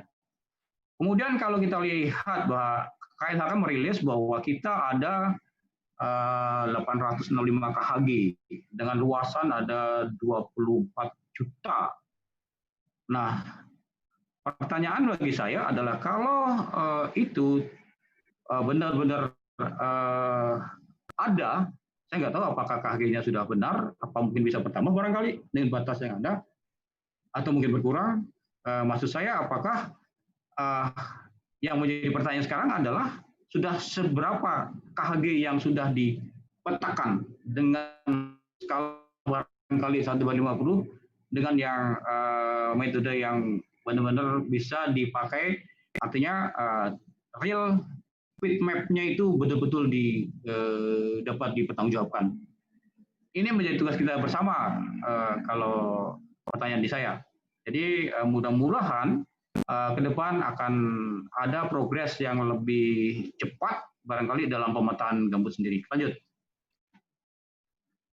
Ini terakhir adalah SNI, ini pembaharuan dari yang baru terbit 2019 kemarin. Saya lihat bahwa ini adalah adopsi dari 5 grand finalis. Jadi ada beberapa tim yang diambil yang mungkin sangat baik untuk mendukung SN ini dikumpulkan, jadi tidak hanya pemenang saja. Kemudian dirilislah SN ini, dan mudah-mudahan ini bisa dilakukan. Basicnya sama adalah dengan penginderaan jauh dan perlahan, jadi sama aja. Artinya teknologi yang dipakai di SN ini, mudah-mudahan nanti artinya ini bisa diterapkan dan ada percepatan dari pemetaan gambut yang ada kita. Nah, kalau saya lihat bahwa ini adalah kombinasi dari atau perpaduan dari permen LHK 14 dengan pit price. Ya, kalau dijumlahkan titik sampelnya adalah lebih sedikit dari permen, tapi lebih banyak dari pit price.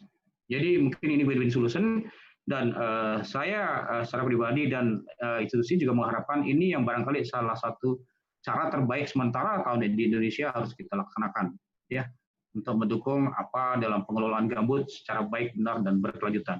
Lanjut. Ini terakhir adalah yang kita dambakan adalah pengelolaan setiap KHG. Setiap KHG tidak akan bisa kita mengelola kalau kita tidak dapat menerapkan atau mengkategorikan bahwa di tempat itu apakah masuk ekosistem gambut budidaya atau lindung. Ini yang perlu kita mengkaji bersama untuk ya tadi pengelolaan dan keberlanjutan Indonesia. Nah, kenyataan di lapangan sekarang ini aturan ini belum berlaku. Saya masih di lapangan, kemarin saya melihat banyak perkebunan, kegiatan perkebunan, apakah kelapa sawit, apakah karet, itu pada gambut yang sampai 6 meter, 7 meter seperti itu. Nah, mungkin barangkali dengan percepatan itu mudah-mudahan bisa membantu lahan gambut yang masih original atau mungkin apakah primary, apakah secondary forest yang belum dimanfaatkan tetap bisa diselamatkan atau sementara tidak diberi izin untuk kegiatan apapun sebelum penetapan PP ini terjadi. Jadi Itu gunanya ke depan barangkali. Jadi kita mengelola gambut secara benar, tepat, dan berkelanjutan. Saya kira itu intinya dari apa yang saya dapatkan selama ini, proses kegiatan saya di lapangan, dan sedikit pengetahuan dari lain, apa yang saya lakukan dari 2005 sampai 2020 ini. Mudah-mudahan ke depan akan lebih bagus, dan aturan ini kita jalankan, kita dukung, kita support apapun pemerintah dan pengelolaan lebih bagus. Akhirnya adalah di kemakmuran bagi rakyat dan bangsa Indonesia ini. Terima kasih. Itu wassalamualaikum warahmatullahi wabarakatuh. Terima kasih Pak Moderator, Pak Asmadi. Terima kasih Pak. Pak Bambang, ini memang masalah berat bagi kita ini. Apalagi yang statement terakhir itu ekosistem gambut fungsi lindung atau arah ke fungsi budidaya. Iya. Kalau dilihat kepada yang diharapkan 30% dari satu KHG itu adalah fungsi lindung. Ditambah lagi gambut yang melebihi 3 meter. Kalau itu dilakukan tentu banyak pitdom yang sudah dirubah menjadi kebun sawit atau HTI harus kembali fungsinya menjadi fungsi lindung. Ini juga mengingat bagaimana proses pembentukan disampaikan oleh Susan Page tadi butuhkan waktu dan kondisi. Pak Gusti juga, Prof Gusti juga menyatakan kalau lingkungan environment yang tidak mendukung tidak akan terbentuk gambut. Ya. Terima kasih.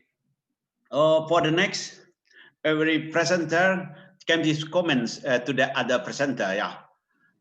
Maybe for the first time, Sue, you can give the comment on the other presentation, maybe from Prof Gusti and Pak Dr. Bambang. Please, for you, tak now. Okay, thank you very much. Yeah, very interesting presentations this morning. I think there's a lot of very useful information there, which will be helpful for BRG in their activities. So understanding the history of our peatlands and then trying to actually understand the location of our peatlands, their area and their peat depth. I think, you know, the ideal situation is to get to a position where we understand the past of our peatlands, particularly the vegetation, and then we understand the current location of our peatlands, and then we have to understand the condition of those peatlands. So what are they under agriculture? Are they still under forest, etc.? What are the opportunities for restoration? And how might the restoration strategy be different according to current condition and current land use, population, density on these peatlands and so on. So we have to take all of this information into account, and that can help the BRG to better formulate policy based upon their 3R ideas of revitalization, rewetting, revegetation. Thank you, Sue. For the next, we give the time, the opportunity to Pak Deputy Dr. Haris Gunawan, because he was left from us. Please, Pak Haris, to give the comment on our presentation today. Yeah, thank you for all of the presentation. Very interesting, and of course, we need to, how can I say,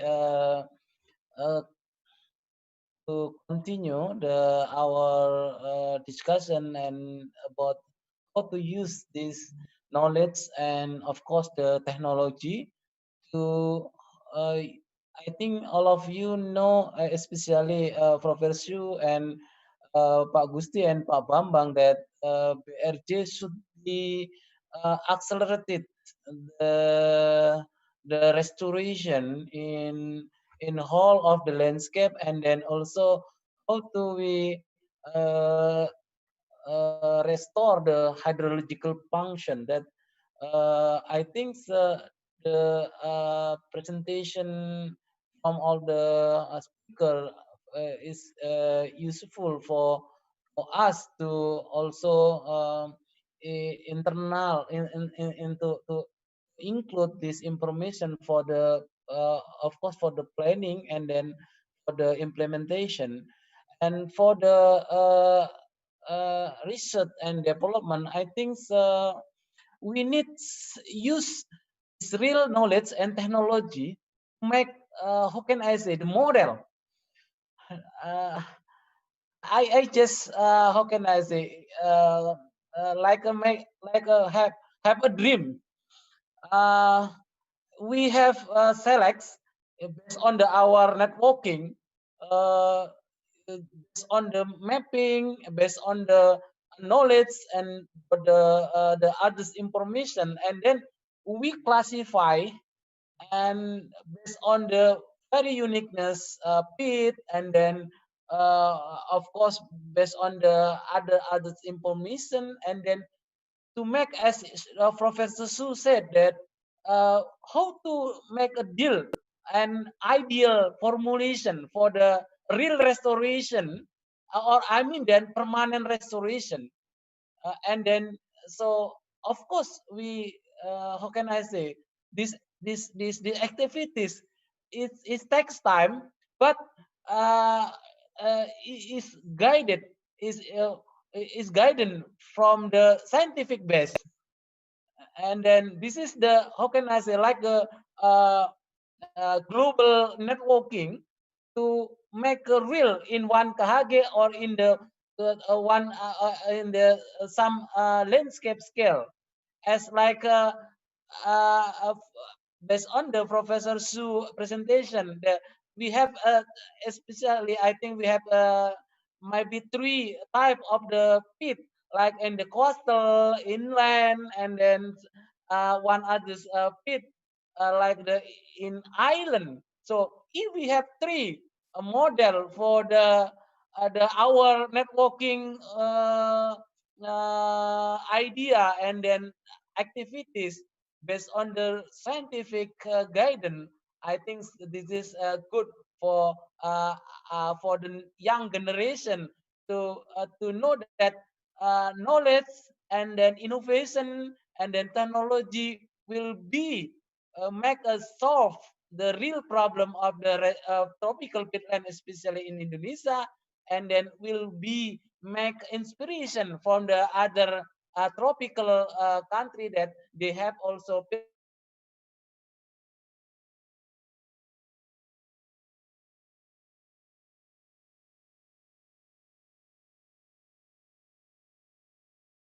Pak Bambang and then Professor Gusti.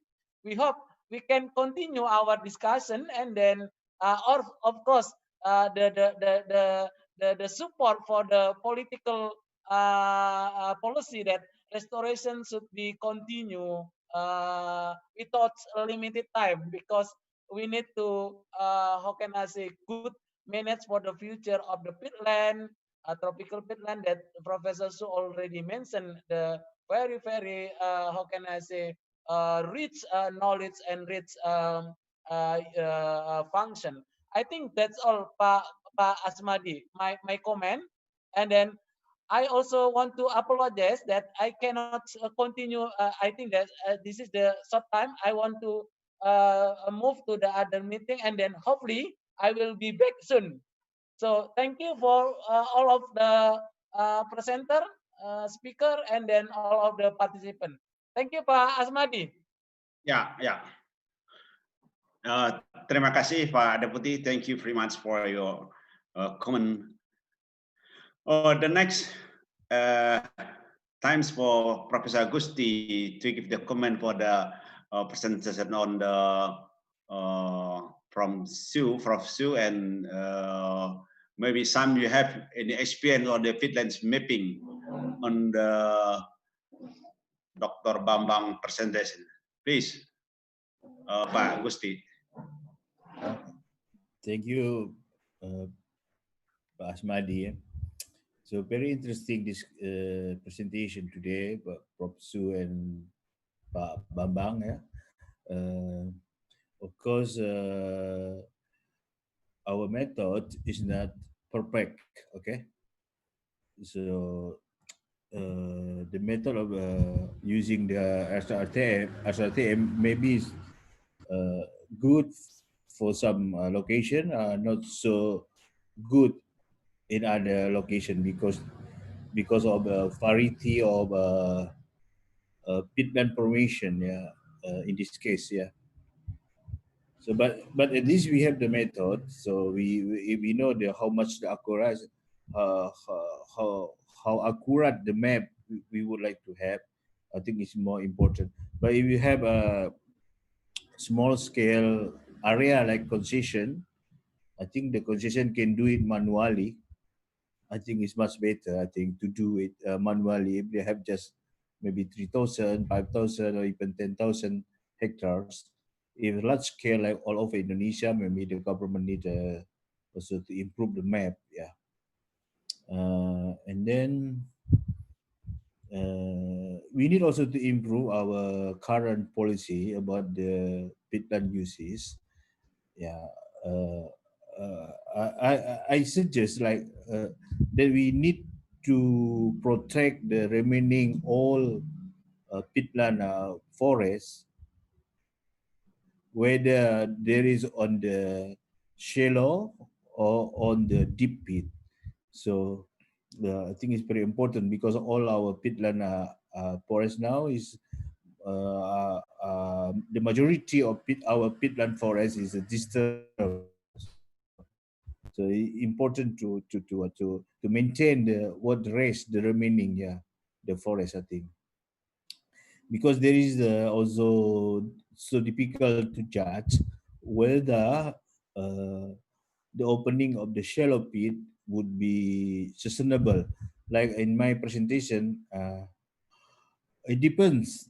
Some NGO like the wetlands say is undrainable area. It depends if there is a high the pit base is higher than the riverbed basin, so the area would be drained, yeah, totally drained. But when the drain is too dry, is a what is a very susceptible or prone to fires if the land is not well managed. So it's very complex. So I already mentioned in the chat the what the main issue is not only technical, but we have more non-technical issue. Maybe non-technical issue is the solution later on. So this is, I think this all my comment, Pak Asmadi. Maybe we let a participant to have comments or to have a question. Thank you very much. Yeah. Yeah, thank you, Prof. Gusti. Yeah, you have a lot of the experience, yeah, on the peatland, how the performance, what the you have mentioned. The next, Dr. Bambang, kami persilakan Anda bisa memberikan komen terhadap what the Sue has mentioned the presentation and Prof. Gusti too. I'm yours. Thank you. I think both from Professor Su and Prof. Gusti is very good knowledge about it to support the peatland restoration. I think this is the way. As we know, the peatland developed from long time ago, so we must conserve. This is important thing. If you want to develop, maybe you grow the forest, you can do that for that. And the last peatland in Indonesia must be conserved as long as possible. This is the good one. I think this idea. Thank you. Terima kasih. Ini ada Pak Noh ini sebagai kasupoja daripada research penelitian di Deputi 4 BRG.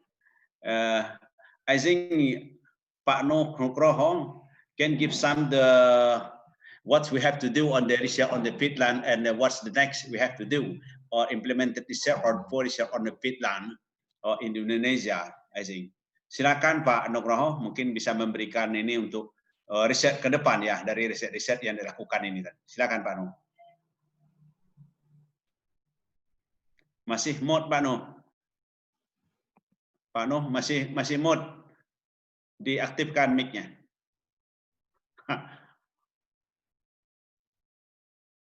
Okay. Thanks, Pak Asmadi. Dear Professor Supej and Professor Gusti and Pak Babang, I would like to give short comments on your presentation, three of you.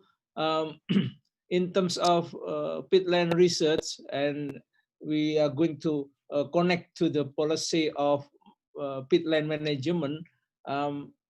The critical points is how to map the depth of peatland, because it will influence of the way to manage the peatland. So we should encourage methodology, efficient methodology, effective and efficient methodology in terms of pit depth mapping, because we need it to update the pit depth map, because subsidence every time occurred, and more factors influence the depth of peatland. It needs to be updated periodically, and this is one of the important factors that will take into account the policy of peatland management. I think this my short comments to this presentation, Pak Asmadi.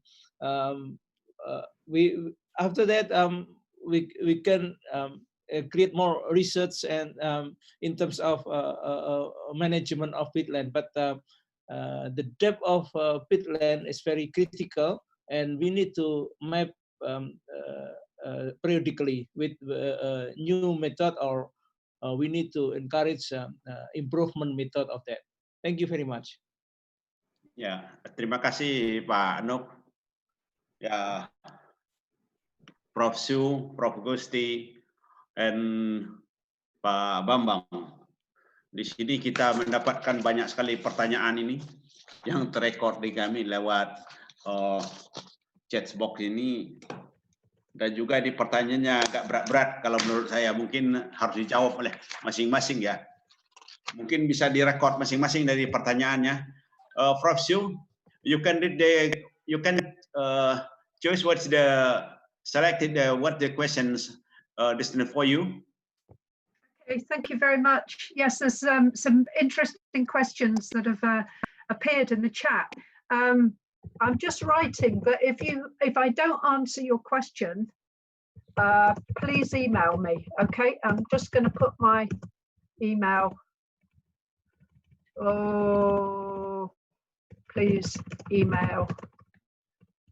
It might take me a while to answer all email, but I will try. Okay, so if I don't answer your question, you can contact me. So there's been several questions about selecting tree species for restoration, thinking about the resilience of the system, thinking about what conditions we need for restoration. So I think it's very clear from the information that Prof. Gusti and I presented that the ideal condition for restoring peat formation, carbon sequestration, has to be forest, and it has to be forest that will have a closed canopy so that we have the appropriate microclimate under the canopy that will support the continued growth of the forest, and hopefully over time, maybe this is the ideal condition, would re-establish peat formation. Some people already mentioned that the ideal starting point is to protect the remaining forest. That has to be the #1 priority. Protect the remaining peat swamp forest and do whatever is necessary to re-establish a near natural hydrology, protect the forest from fire, protect the forest from other activities, maybe illegal timber extraction, etc. So that has to be the #1 priority. And maybe using those blocks of forest, we can start to envisage opportunities for forest restoration. Ideally, forest restoration is going to be easiest in the vicinity of existing peat swamp forest. So maybe we can use the existing peat swamp forests as like a nucleus for restoration in the zone around these remaining forests. But of course, that will now be very challenging because we now have landscapes in which we maybe have concession plantations, or maybe we have other people trying to make a livelihood from agriculture in these landscapes. So whatever we do has to somehow be able to meet the socioeconomic demands. Either there has to be some way of balancing production with peat protection, but ideally, if we want to restore peatland, I'm afraid we have to think of ways that are quite radical to perhaps remove people from these landscapes, at least in these target areas where we know we can have success at restoring the forest. And even there is no guarantee of success, but it will be much easier to restore forest in the fringes of the remaining forest than in extensive areas of degraded peatland where we no longer have a seed bank or seed supply for forest regeneration. So really, really challenging conditions, but you know, we all know we're all working together now, and I think that's the good thing. We all have a common purpose. We know we have many experts with a great deal of knowledge, and I think it's bringing this expertise together along with other disciplines, because we have to bring in people from social sciences. We have to understand the economics of these landscapes as well. And it's bringing these interdisciplinary teams together that maybe will help us to come up with some practical solutions and support the BRG in their activities. So that's the answer to that one. And then there was somebody else asked about how do we minimize peat subsidence? Well, of course, that's also a challenging issue. And actually, we are now researching peat movement in these landscapes, and we're finding some really interesting results that are helping us to better understand the short-term dynamics of the peat surface, which might give us information and clues, knowledge about how we should manage these peatlands more effectively going forward. And this is some work that we've done in collaboration with the BRG and other partners in Indonesia. And this information is starting to tell us that there are maybe ways that we can improve the management of our landscapes. And again, it all relates to hydrology. It's all to do with improving the water management, whether that's water management in remaining forests or it's water management in our agricultural landscapes. So I think there are ways that we can move towards minimizing subsidence, but again, it will require collaboration with those people that are already operating within those landscapes, who are already maybe farming or operating plantation businesses. Okay, that's enough from me. Thank you, Prof. Su. You have give the explanations more clearly to us. I hope the audience and participants can understand and can conclude what you say. Oh, for the next, Pak Gusti. Halo, Pak Gusti. Mungkin dimajukan kayak Pak Bambang dulu. Oh, ada. Ya, silakan Pak Gusti. Maybe you can give the answer or the question having the chat box. Maybe some you have give the question, yeah? Yeah, I try to answer. But please, there are other questions. Time's yours. But there's so many questions. I cannot follow all of them because there's so many chat. It's a good one. So the interesting that asking about the greenhouse gas emission because of peat degradation, how we how do we make the baseline? So it's good question, but it's very difficult to be honest. Yeah, even the biology already making the baseline of the pit restoration activity. Yeah, but still we need to do some improvement on this case. Yeah, we need more data. I think how the process of the pit decomposition. So we still lacking, Pak Asmadi, how the microbes acting uh, to decompose the tropical peatlands. Yeah. So maybe Professor Pitts can tell us about this type of study in UK because they use the enzyme, yeah, the phenolase oxidase enzyme in relation to peat decomposition. So, but but restoration activity, I think, first if we can agree that we stop, we manage or we protect the remaining peat forests, and then for the cultivated area, we try to manage the water table, reduce some decomposition, right? Because we have a good water management, but in my opinion, is more fragile on the shallow pit area because shallow pit could disappear very fast, yeah, uh, compared to the deep pit. But in our policy, all the deep pit greater than 300 centimeter must be protected in the paper. But in the field, it's so difficult to delineate where is the deep pit area. It's not that simple. Even you said the existing, I think Pak Babang said already, the existing oil palm or other agricultural activity on the deep pit area. Even our settlement also on deep pit area. So we should learn from this issue. So maybe we could. I think we should be optimistic to find a better solution. Yeah, yeah, by try to do good practices. Maybe as example for peatland management. Yeah.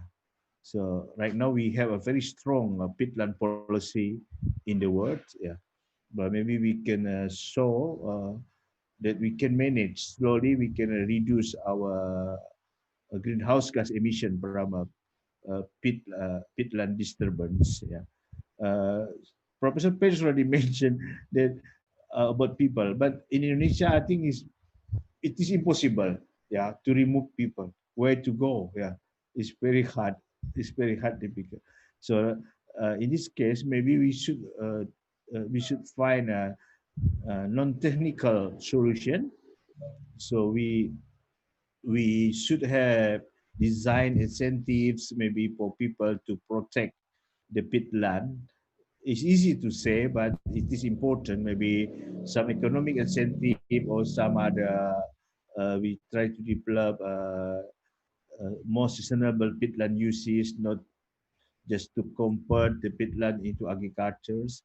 Maybe other income generating activities should be developed with local people or local communities in the hope that local communities can act as a keeper of this peatland forest. Yeah, but of course, restoration is important, but it's very takes so much time. I think to see what the peatland ecosystem would be restored. Yeah, in this region. Yeah, I think I stop at this point. Yeah, thank you very much, Pak Asmadi. Yeah. Yeah, thank you very much, Prof. Gusti. For next, maybe Pak Bambang can select Thank you, Pak Madi. I want to answer a lot of questions for me, but I want to try with not all. Banyak pertanyaannya yang ada yang dasar, ada yang udah applicable aplikasi. Ada yang KG ini pertanyaan dari Jambi. KG-nya ternyata ada gambut dan mineral. Iya, itu ada balik ke definisi. Artinya KG itu adalah berada suatu kawasan berada di sungai dan sungai atau si sungai ke laut. Jadi definisi itu walaupun toh ada mineralnya. Kenyataan tadi saya katakan di terakhir bahwa kita ada jumlahnya ada 800 sekian KG dengan luasan adalah hampir 24 juta, tapi kenyataan yang PIT itu hanya 13.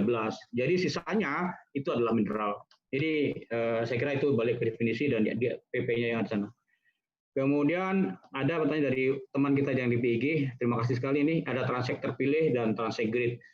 Nah ini sebenarnya kalau melihat kenapa dipilih grid, kenapa dipilih yang terpilih, ini kelihatannya tim kami itu berjalan dari jauh sebelumnya gitu loh Pak. Jadi dari 2005 itu pakai transek itu panjang, kemudian berkembang lagi teknologi, dan terakhir di bid price itu adalah terpilih. Jadi kebetulan saya mengikuti semuanya, jadi saya bisa merasakan mana yang di lapangan enak, di mana di lapangan sedang, di mana di lapangannya yang mudah gitu. Jadi itu adalah barangkali pengalaman dari RSS itu sendiri. Saya kira dari 2005 sampai 2019 itu.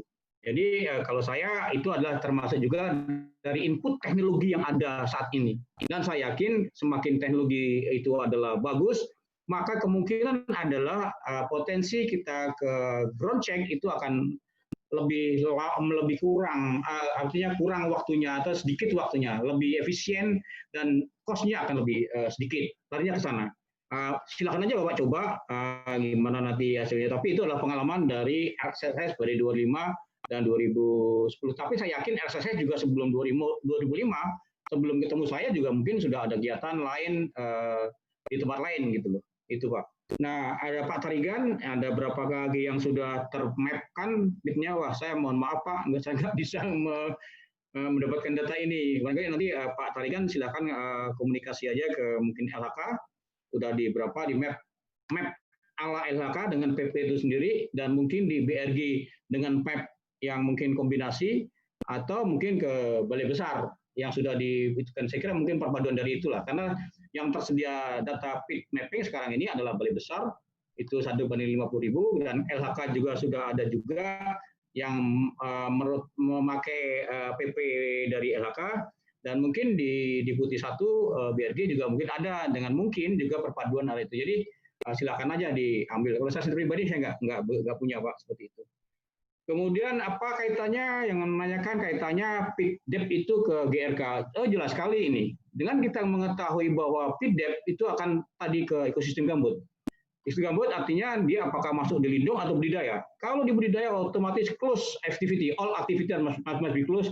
Hanya to maybe to grow, maybe indigenous vegetation, something like that. Jadi otomatis harusnya seperti itu. Jadi harus yang lebih 3 meter itu harusnya otomatis diperuntukkan hanya konservasi. Tetapi yang kurang dari itu, yang budidaya, ya silahkan dikelola dengan barangkali ya sesuai dengan tanamannya. Ada yang untuk karet, ya karet. Kemudian yang untuk sawit, tapi itu adalah open, sudah terbuka di PP itu sendiri. Jadi silakan saja dimanfaatkan. Itu maksud saya. Jadi jelas kalau sudah 3 meter lebih di keep, ya otomatis akan di sana ada air, pasti airnya ada karena tidak akan ada kanal, tidak ada activity, itu pasti carbon emission pasti very low. Tapi di tempat lain yang mungkin ada activity pertanian yang masih ada tadi dibuat kanal macam-macam, ya emisinya lebih tinggi. Nah seperti itu, jadi akan menentukan sekali pit mapping ini ke PP tadi dan aplikasi lainnya. Sangat-sangat menentukan sekali ini. Ya mungkin ke depan akan lebih baiklah pengelolaannya kita, walaupun tadi saya katakan masih banyak di lapangan, itu kenyataannya dimanapun itu penduduk udah duluan datang, mungkin udah keturunan di Bengkalis itu udah subsidinya udah hampir 1,5 meter. Saya pernah ketemu waktu tahun 2017. Ya penelitian datang duluan memang, tidak salah, karena PP itu muncul adalah di belakang. Nah, mungkin ke depan adalah bagaimana cara pengelola ini memaintain bahwa subsidian itu tidak akan terjadi atau diperlambat, tetapi juga penduduk bisa hidup bagus, artinya kemakmuran ada, tapi konservasi gambut tetap terjaga. Nah, itu adalah tugas kita bersama bagaimana mencari solusinya. Apakah nanti revegetasi, oke, atau di BRG ada revegetisasi, oke, diselesaikan dengan keterpaduan itu mungkin akan terjadi mungkin pengembalian biomas secara lambat-lambat akan menjadikan kondisi akan lebih baik. Saya kira itu yang bisa saya respon di pertanyaan itu. Thank you Pak Asmadi. Ya, terima kasih Pak Bambang. Ini ada 2 pertanyaan untuk saya ini dari mahasiswa Unja ini. Saya minta izin sebentar ya menjawabnya biar clear. Yang pertama, apakah bisa dilakukan kursus tentang PIT di Universitas Jambi? Bisa dilakukan. Apakah Anda mau melakukan bidang apa? Misalnya pemetaan ataupun menganalisis polennya, karena labnya sudah ada dan bahan-bahan kimia serta peralatan lain sudah cukup, ya termasuk mikroskopnya juga. Kecuali untuk melakukan dating itu harus dilakukan keluar. Kemarin itu kita lakukan ke luar negeri, sekarang sudah bisa di Bandung ya. Kemudian ini ada pertanyaan, apakah gambut itu bisa bertambah luasnya? Karena mungkin melihat Pak Bambang cerita, gambut itu semakin makin berkurang luasnya. Yang jelas itu begini, secara historical mapping dulu itu dilakukan dengan land system yang dilakukan untuk mendukung REFRODS ya, untuk program transmigrasi sekitar tahun 70-an. Kita mempunyai data itu menggunakan land system, ada yang dinamakan sistem mentangai, sistem apa namanya itu dilakukan dengan menggunakan foto udara dan citra Lanskap yang sangat kasar waktu itu, sangat sedikit melakukan ground check. Kemudian dilakukan oleh LREP dan itu dengan resource project LREP itu melakukan pemetaan dengan menggunakan land unit yang dipunyai oleh Belanda. Yang pertama itu dilakukan oleh Australia, yang kedua mapping itu dilakukan oleh ketua itu Belanda, yaitu menggunakan LREP, yaitu skala 1/250.000. Itu pun juga sangat sedikit melakukan ground check menggunakan foto udara dan citra Lanskap yang kasar.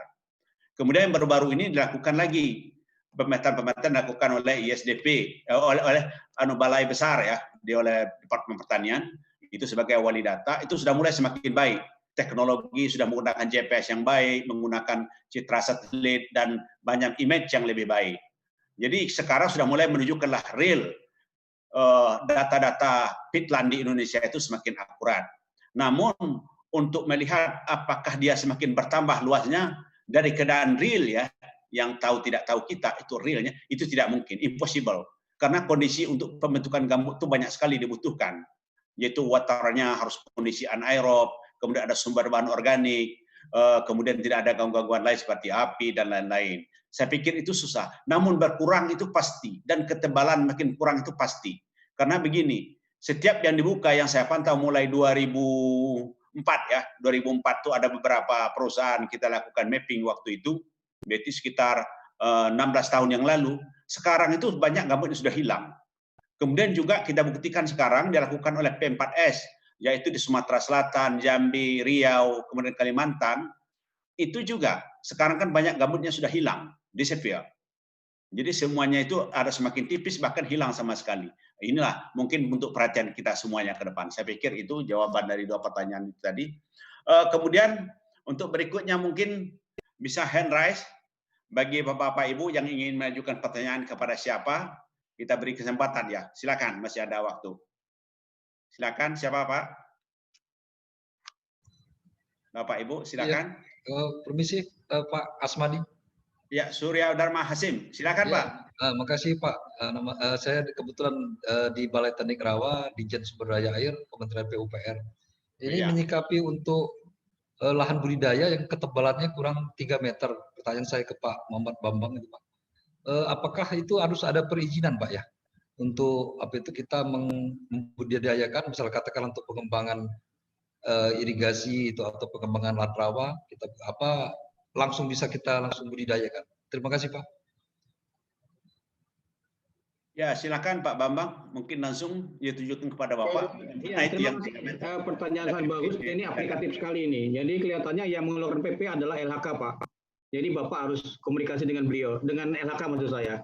Jadi mungkin tunjukkan kita harus punya mapping, betul-betul real mapping di lapangan, kemudian itu diajukan ke KLHK. Saya kira itu yang menentukan bahwa itu adalah pengesahannya adalah LHK. Nanti ada verifikasi dari LHK ke lapangan. Saya kira pasti seperti itu.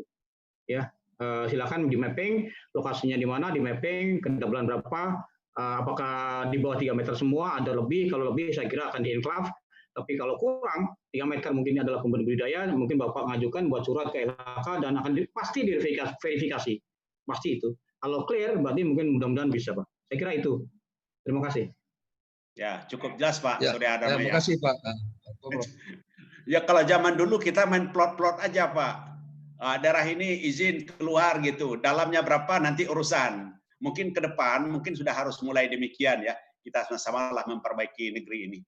Kemudian berikutnya beri kesempatan, ada yang mau menanyakan langsung please. Silakan Bapak Ibu. Ada, silakan. Yang mau bertanya? No question? Kalau tidak ada, kita masih punya waktu 14 menit. Pak Asmadi. Hah? Izin bertanya. Iya, silakan Pak. Baik, terima kasih. Saya M.Agr.Sc ingin bertanya kepada Pak Bambang juga terkait dengan perkembangan teknik open digital mapping, Pak. Jadi penggunaan dataset atau data-data yang sudah cukup banyak terkumpul atau selama ini dari berbagai pihak itu untuk mengupdate, membuat dan mengupdate peta khususnya lahan gambut. Nah, karena tadi seperti juga disampaikan Pak Nugroho, kita butuh itu untuk monitoring lahan gambut dari waktu ke waktu. Bagaimana menurut Bapak untuk perkembangan open digital mapping ini? Karena beberapa studi juga sudah menunjukkan potensinya dan kendala-kendalanya apa untuk perkembangan di Indonesia menurut pengalaman Bapak. Terima kasih Pak. Terima kasih Pak M.Agr.Sc. Ya, saya ada pertanyaan tadi terlupakan saya. Saya kira kalau memang open data sudah bagus, bisa Bapak yakin, ya silakan gunakan. Tapi jangan lupa di ground check Pak. Intinya adalah verifikasinya adalah ground check. Ya, tentunya ya jumlahnya berapa. Kalau yang saya dapatkan dari laporan yang saya ground check kemarin itu, dia sampai diuji pakai regresi. Nah, R-nya itu hampir 90 Pak, 0,9. Nah, itu secara statistik sudah cukup bagus, gitu loh. Jadi, saya kira karena yang saya lakukan ini adalah tahap, akhirnya dia menjadi kesimpulan seperti itu. Dan itulah resource yang digunakan ya tadi ada Lanskap, lahan dan data topografi itu. Nah, kalau Bapak ada metode lain silahkan aja, nggak apa-apa. Open itu kok, nggak terbuka, nggak harus metode yang ini gitu loh. Silahkan aja. Siapa tahu Bapak menemukan metode yang lebih bagus lagi dan lebih murah. Itu mungkin akan nanti bisa diajukan, bisa merubah ke SNI, bisa aja. Silahkan aja. Bahkan ini terbuka kan. Sementara yang baku ini adalah SNI yang tadi 2019. Mungkin itu yang terbaik lah SNI karena udah ter-SNI-kan. Nah, kalau Bapak bisa menemukan itu terbaik, lebih mudah, lebih murah, apalagi open data itu kan sudah terbuka low cost. Silahkan saja. Jadi saya pribadi ya terbuka untuk Bapak, silahkan saja. Dan saya kira semua akan seperti itu. Kalau barangnya bagus, harganya murah, pasti akan diburu orang. Ya, saya kira itu pendapat saya Pak Budi. Ya, makasih dan mohon maaf kalau kurang berkenan. Ya, terima kasih. Alex, you hear me? Can you hear me? Alex Kopp? Yes. Yeah, Yeah, if I you can. have question, maybe you can give the comments of some things on the, like as the junior peatland tropical. Silakan, please. Actually, I have one simple question. Maybe actually for you, Pak Asmadi, or maybe Pak Bambang. Sorry, I ask in English, okay? I was just curious about the status of the peatland mapping in Papua. I was looking at the map that Pak Gusti, that was cited in Pak Gusti's talk, I think, from the peat map. Mm-hmm. And in this map, but if I look at satellite image, it doesn't seem to really match. So I was just curious what has been done or what is known. Ya, silakan Pak Bambang, Pak Gusti. Can you give the some comment on the question from the Okay, maybe I want to answer first. So please, I can help you. As long as this long time from 2005 until now, we all just already mapped on the flat, not on high topographical like in the Irian Jaya, I think so. So maybe the development of mapping and RNS itu I think as from the experience as long as from long time ago until 2020 something like that. Yes, maybe the accuracy both of Landsat for topography and also Lanskap for is very important thing. But I don't experience for that in Irian, and I'm not yet go to Irian yet. Okay, sorry about it. Maybe Pak Gusti have another method because Pak Gusti team is also has another method, bit different with my method, something like that. Okay, thank you. Terima kasih Pak. Silakan Pak Gusti, ada tambahan? Thanks, Alex. I'm glad you asked the question. I cannot answer correctly, probably. But in Papua, I think we do have different pit type also. They have a mountainous in the mountain area also. So, and also it's more difficult to access the area. Yeah, maybe no really ground check there. I'm not sure about that. Yeah. But of course, this is still a map that we need to revise. Yeah, to revise again and again. Yeah, that this means also we need to have more people to study pitland. Yeah, not only mapping but also other things, right? Including biochemicals or biochemistry. Is not that simple because we talking about a bioorganic, bioorganic processes. So it's not simple. It's not easy. Maybe from one pitland to other pitland it would be different, right? And of course, pitland formation in Papua, I think is different. The vegetation type also different. So maybe get a strong impact on how the pit there is formed. Yeah, but we don't know. I don't think I've never seen the radiocarbon dates from pitland in Papua. I'm not so sure now. So also the biochemistry also it would be interact with the mineral. I think the mineral substratum underneath the pitland also. So they might have some influence on the how rapid the pit decompose due to disturbance, for example. Yeah. So it's very complex. Yeah. We don't have a really what we call it pitland typology in Indonesia. Yeah. So pitland classification is very poor in Indonesia right now.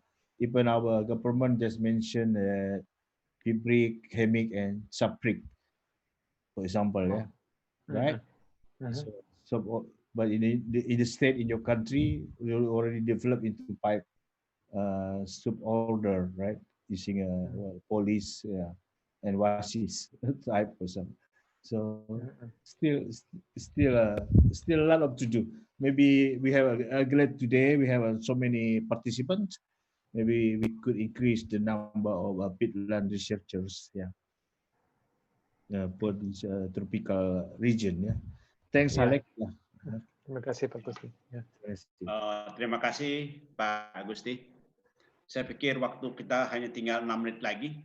Mungkin kalau mengenai kesimpulan, mungkin nanti bisa kita share. Namun beberapa hal yang perlu kita petik dari sini. Mungkin jangan sampai kita belajar tropika pitland jauh-jauh keluar begitu ya. Mestinya di Indonesia ini sebagai sentralnya tropika pitland harus kita pahami betul. Mulai dari proses pembentukannya, analisis pollen, historical of pitland formation, bagaimana mappingnya, bagaimana regulasi, dan bagaimana kita memanage serta konsekuensi dan konsistensi daripada pemerintah dan kita semua agar dapat melakukan sesuatu untuk mengarahkan yang lebih baik terhadap pengelolaan gambut di Indonesia. Kadang-kadang saya tuh malu pergi ke Polandia tahun 2018. Kok orang-orang sana dan lain itu tertarik belajar tropical peatland, tetapi orang kita belajar tropical peatland ke sana begitu. Bahkan ke Inggris, ke Belanda, Jerman, kadang-kadang malu hati gitu Pak. Saya kadang-kadang tuh ngasih kursus atau seminar atau kuliah di beberapa mahasiswa PhD di Göttingen University. Saya bilang, if you want to study on the tropical peatland, please come to Indonesia, not here. Saya pikir ini mungkin penting ke depan ya. Kita harus memulai sama-sama etikat yang baik. Saya pikir itu mungkin hal yang penting dari hasil sore ini ya, menggugah kita semua. Namun untuk selanjutnya mungkin kepada Pak Deputi, silakan untuk memberikan suatu ya mungkin closing remarks untuk pertemuan sore ini, kemudian diiringi dengan foto bareng nanti dikomandai oleh Pak Malik ya. Ya Pak. Foto bareng. Silakan Pak Deputi. Masih mute Pak. Terima kasih Pak Asmadi, Dr. Asmadi, para narasumber, Profesor Shu, Profesor Gusti, dan Pak Dr. Bambang, dan semua partisipan. Jadi Badan Restorasi Gambut pastinya sangat mengundang untuk kita semuanya memikirkan terobosan-terobosan pengetahuan, keberlanjutan sains, juga inovasi teknologi, karena gambut kita masih banyak yang belum baca sebenarnya, belum sungguh-sungguh kalau dalam saintifik itu punya data yang robust. Jadi ini penting sehingga kita semua bisa punya energi untuk meyakinkan banyak pihak bahwasanya ada sesuatu yang harus kita improve. Hari ini saya yakin kita mendapatkan sesuatu yang penting bagi milestone kita untuk bisa setidaknya melanjutkan mandat ataupun juga tanggung jawab terkait dengan restorasi gambut. Di restorasi gambut kita diminta untuk mempercepat pemulihan kawasan dan pengembalian fungsi hidrologi. Tetapi untuk menuju ke sana saya yakin perlu dukungan pengetahuan, salah satunya yang tadi telah didiskusikan. Saya tetap ingin merangkul, mengajak ini semacam kerja kolaborasi besar para ilmuwan. Saya tidak selalu juga ingin Pak Asmadi memilah-milah ilmuwan A, ilmuwan B, background A, background B, background C, karena ini keterlanjuran kita harus dihadapi dengan ya dalam tanda kutip mungkin pakai juga strategi yang powerful. Strategi powerful itu saya yakin adalah ketemunya para ilmuwan-ilmuwan baik yang levelnya masih baru meraba belajar sampai yang tadi para narasumber. Nah, ini perlu media, perlu tempat untuk kita mempertemukan itu dan ketemu energi yang sama bahwasanya ekosistem gambut kita itu pada akhirnya kita bisa katakan milik kita bersama.